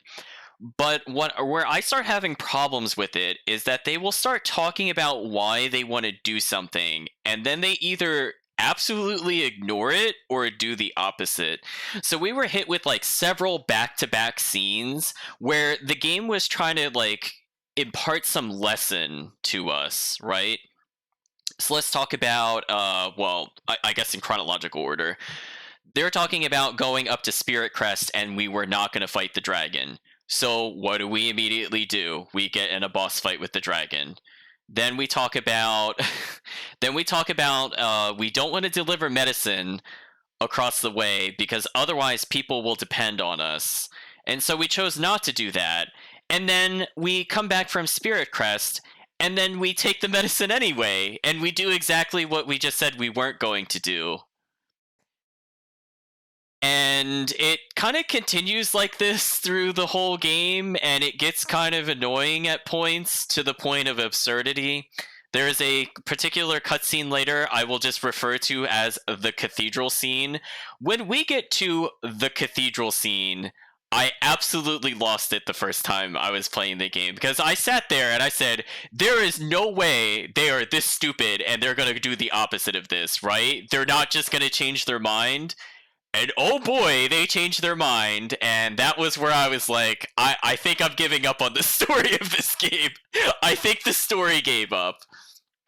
So it's going to be like this pretty much the entire game, honestly. There are some scenes that are played straight in that they say they will do something and they will occasionally do it. But honestly, this particular town event is leading into something I was kind of noticing throughout the rest of the game. And maybe you'll come to the same conclusions as me, or maybe we'll even discuss this too. Maybe it's just me having a warped perception of looking back on the game itself. But we're going to be coming across a theory I like to call our protagonists are absolutely useless at their job. Right? So I just want to keep in mind how many times we actually help people and it actually does something versus we say we're going to help them and we either make it worse unintentionally or we just do the exact opposite of what we keep people safe. So like right now we're not doing too bad with that. We've technically given the medicine over, but I just want you to keep in mind like how many times we will like refuse to help people and it honestly just doesn't seem like there's a valid reason we shouldn't do it. So like we started going that way briefly with the medicine where we just decided not to deliver the medicine for some reason because obviously it wasn't a strong enough reason to not do it at all because then we did it anyway. So I don't know. We'll continue through the game and we'll see how useful our characters end up being. But honestly, we should also kind of keep in mind the casualties that happen when we do certain actions. So right now we're kind of in a net positive, but I think from this point of the game going forward, it will swiftly go in the exact opposite direction. In terms of other things about the different characters, I like probably Edna the most just because she is sarcastic. She likes to mess with the other party members. And honestly, I'm not going to call it hatred of the main character, but she definitely antagonizes the protagonist, which is kind of fair because I'm not honestly a fan of the protagonist. He's very wishy-washy to me. Like, they were talking about another scene where it's like, oh, he's choosing not to help people. Or no, excuse me, he is choosing to help people over archaeology. And I'm like, that's kind of only been his only defining characteristic. He's just kind of, I don't know if I'm going to use the word bland, but he's very neutral to me. He doesn't have a lot of really strong opinions. So to me, it's kind of hard to care at certain points that the character's making a decision because it's like, I barely know the character and I don't really know what his motivation is at this point. Like, his original thing was, like, he just kind of did it spur of the moment. I mean, Mikleo even said that there wasn't really a lot of thought involved in it. And we're using the title of Shepherd to kind of do an excuse to explore the world. But, like, we're slowly introducing that he should probably be doing different things. And this also kind of plays into another issue I have with the game in general, where I don't get the lore of this specific game. It just something about it, it is not consistent, I think is the word I'm looking for. So I'll give a really easy and big example of what really bothers me with this game. So the entire point of the Shepherds from Legend is that it introduces to the that's the whole point of the Lady Lake place in particular, is that the Shepherds are able to wield a great power to save mankind from malevolence. But they obviously don't use the word malevolence, but they say in general, like, of the great evil, it's supposed to be doing it. But then, like, the most of this game will end up just being like, oh no, he's got powers, he's so scary. And then I'm like, but wouldn't they know this? Like, that was like the whole appeal, right? Like, he's supposed to be the chosen one because he pulled the weapon, and he's expected to have powers, and he's supposed to be able to do something with the spirits. Like, that's in the lore itself. Like, it isn't like they kind of barely hear about it. Like, there's something special about him, and I feel like the game kind of takes a really wrong turn / bad take on this particular topic, because it's not like it's uncommon, or it's not like this is the first time this has ever happened in history. Like, people know this to the point that they have ceremonies over the fact that somebody has become the shepherd. So to me, I just find it really weird in general whenever they start talking about his growing powers, and we'll see that kind of throughout the game itself. So I don't know, like, there's just some things that just don't really click with me, and I feel like around this point in the game, story wise, I start to have a lot of misgivings in particular towards it. Another misgiving I forgot to mention with it before is that, like, Alicia's standing there and she's like, let's go fight the Drake, and then, like, 20 seconds later in the same cutscene, she immediately turns around and flees. And I'm like, what was the point of that dialogue? Like, honestly, they're kind of just saying things to pad the game, and honestly, I don't feel like it goes anywhere. So we're going to be seeing, unfortunately, a very high amount of those moments throughout the game. But I just want the chat to know that that's what I'm thinking about from that perspective, that something is just kind of off with the writing in this game. I suspect that I always had the theory that there were 2 writing teams, but I mean, technically it could be 1 writing team and they had to redo the later part of the story. So we're still in a particular point of the story I like to call, I will just generically say, the first arc, where I feel like the game had the most direction, and it seemed like you kind of see where it's going. So, like, you still have, like, a bit of hope that the game will kind of, like, smooth out those really rough edges, and, you know, it introduces some new party members, and you're like, okay, you know, they're kind of funny in some of the cutscenes. Like, some of the skits work, you know, as is. But there's going to be a turning point where characters will rotate in and out of the party, and when we come across the first character rotation, I feel is when the game goes kind of completely off the rails, and it honestly stops making sense. Like, it just makes so little sense in terms of, like, character motives and things like that. So that's why I'm trying to draw to your attention the reasons certain characters have joined us are, like, really specific, and even their own motives seem contradictory at points. Like Miklio's talk of, like, oh, I must get rid of the Hellions, they're my mortal enemy, and then he's like, oh no, we can't kill Hellions, and I'm like, but how would you have done this before? Because you had the grudge before the main character was the shepherd. And yes, Chris, this is when the game has the most direction. We're gonna come to it. There's 2 distinct points in my memory where honestly, I was left, like, mouth open. What is the game doing? I can't believe this is happening. One of them is the cathedral scene, and I haven't given a name for the other scene, but if I had to just generically hint at it without any plot giveaway, it will involve the Lady Lake politics, where I think we're getting close to that scene, because that scene is before the cathedral scene by quite a bit, because we don't have the characters involved in the cathedral scene yet. But we'll be getting to that pretty soon. So the game is already introducing the fact that there are people that can bring along Seraphim, and eventually they'll play a bigger part / role in the story itself. So the game is setting up for things in the future, but I feel like everything we're learning now is kind of irrelevant. I'm going to be just blunt and honest about it. I just feel like there's so many plot points from this beginning first arc that are just completely forgotten about by the end of the game. So again, this is why I stress things like Edna's whole reason to join us is X, or Mikleo is the whole reason he came here is Y, or the whole point of us becoming Shepherd is to stop these evil spirits, etc., etc. Like, and here's an even better example. We just fought a typhoon or like wind water equivalent monster, and we beat it. And they didn't have problem with that, but we raised rocks, and that's what scared them. Like that was the line for the Lady Lake visitors.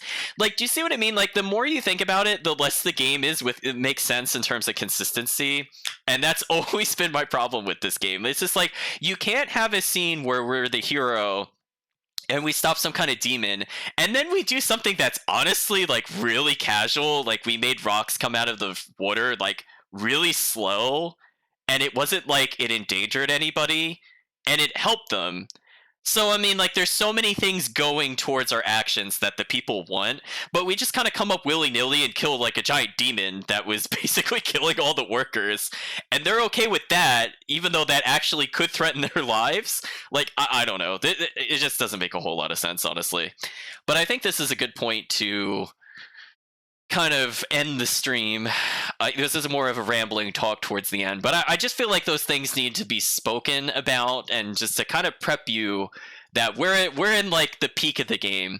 Technically, there's one other scene that I did really like, and I wish the rest of the game had played like how that scene will go. And I am sad to say that once we hit that point in the game, it is just all downhill, because that is basically as good as the game will ever get, and it's a shame. Because it's actually a genuinely good moment. It's just surrounded by terrible things that don't make a lot of sense. Yeah, and it's just like the whole oh boy, yeah, you just brought up another thing I've completely glazed over, but yeah, I feel like the way the Seraphs can interact with the people is like so inconsistent.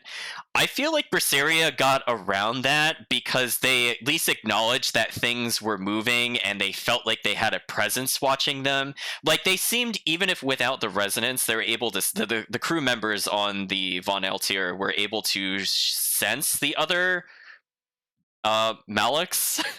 I was about to say Seraphim, but that's not what they call it in Berseria. And, you know, they could generally think eyes or something was guiding them to some extent, and the captain could kind of tell that Aizen was there, as an example. But I feel like with this game, it makes even less sense, because they talk about like, oh, you know, we just can't interact with the people, but then they can write letters. I don't know. It's just that whole plot point just never sat well with me. I'm like, there's so many ways you could communicate without being able to see them, and then like sometimes when they pick things up, they disappear, and I don't know. It's just like whatever. They just can't be seen. Deal with it. It's basically the game trying to hand wave away this little plot point, and it also doesn't make a lot of sense in universe.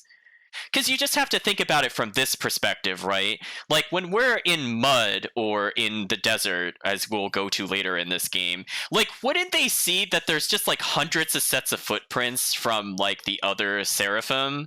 Like, or when it's snowing, they don't find it weird that the snow just kind of stops in the air? Like, there's just so many real basic science and nature facts of just really simple observation that just make this not make any sense at all. And we'll just keep that in mind for later, because just apparently they just can't get along or something. Who knows? But anyway, I'd just like to say thank you for everybody for joining. We'll be continuing tomorrow with apparently it's a museum, and we'll be fighting a strong Hellion there, who may or may not be the person that's supposed to look over the domain and has been turned/corrupted. And eventually we'll have to deal with that Drake. And I am just hoping that when we actually have to deal with that Drake, that I have the right move. Because as they said before, the Drake is a form of dragon. And I don't have any anti-dragon moves. Yay! Because I don't think I'm allowed to use Edna in that fight, by the way. I'm pretty sure that that's a gimmick. So she's the only one with the anti-dragon move. Oh, and guess what? The Drake's resistant to water and fire. Yay! That'll be fun. So we get to experience a boss potentially that we cannot stun, and it was really terrible doing that on a higher difficulty. So I am thankful that I have chosen not to grind on the higher difficulty to even deal with that, because that fight was a complete mess. So unfortunately, we're gonna have to come up to that, because if I don't hit that magical level, I don't know if it's 17. I would have to double check. Actually, I will look it up, chat. I'll look it up for tomorrow so I can see what level it is. I'm assuming it's 17. If it's like 21, we are never going to hit that level before we're done with the museum, and we're just going to have to learn how to deal with it, I guess. But I remember being very mad, because I remember seeing Mikleo getting the move that would have helped on the boss fight like several hours after I cleared that boss. And that boss fight, as I said before, is a total mess. So I think with that, we're going to say goodbye for now. I guess we can double check what our total Zestiria count was just for posterity. So we had 95 tutorials, 15 Zestiria moments, and we got one more pretty butterfly moment. Now, we haven't had a lot of scenes with Lila, which is, I honestly think is for the best. So as long as she continues to only be the supporting character in the skits, I don't think we'll see it. But every skit focused around her will be a pretty butterfly moment. So fortunately, we haven't come across too many of those. She seems to be more the commentary, which is fine. That's when she's more tolerable, when she's kind of making the commentary. But but yeah, we'll see how it goes as it goes forward. So probably tomorrow we'll hit 100 tutorials, and we have a little celebration that this game has possibly the most tutorials of any game I have ever played. And that is also considering the first Ni no Kuni game, where you needed a tutorial to open the menu. And I was like, oh my, this is going to be a long game. So I think for now, I'd just like to say thank you all for joining. We'll be continuing this tomorrow at the normal time, and I should be good to go for the rest of the week. So thank you again for joining, and hopefully have a good day / good night, depending on the time zone.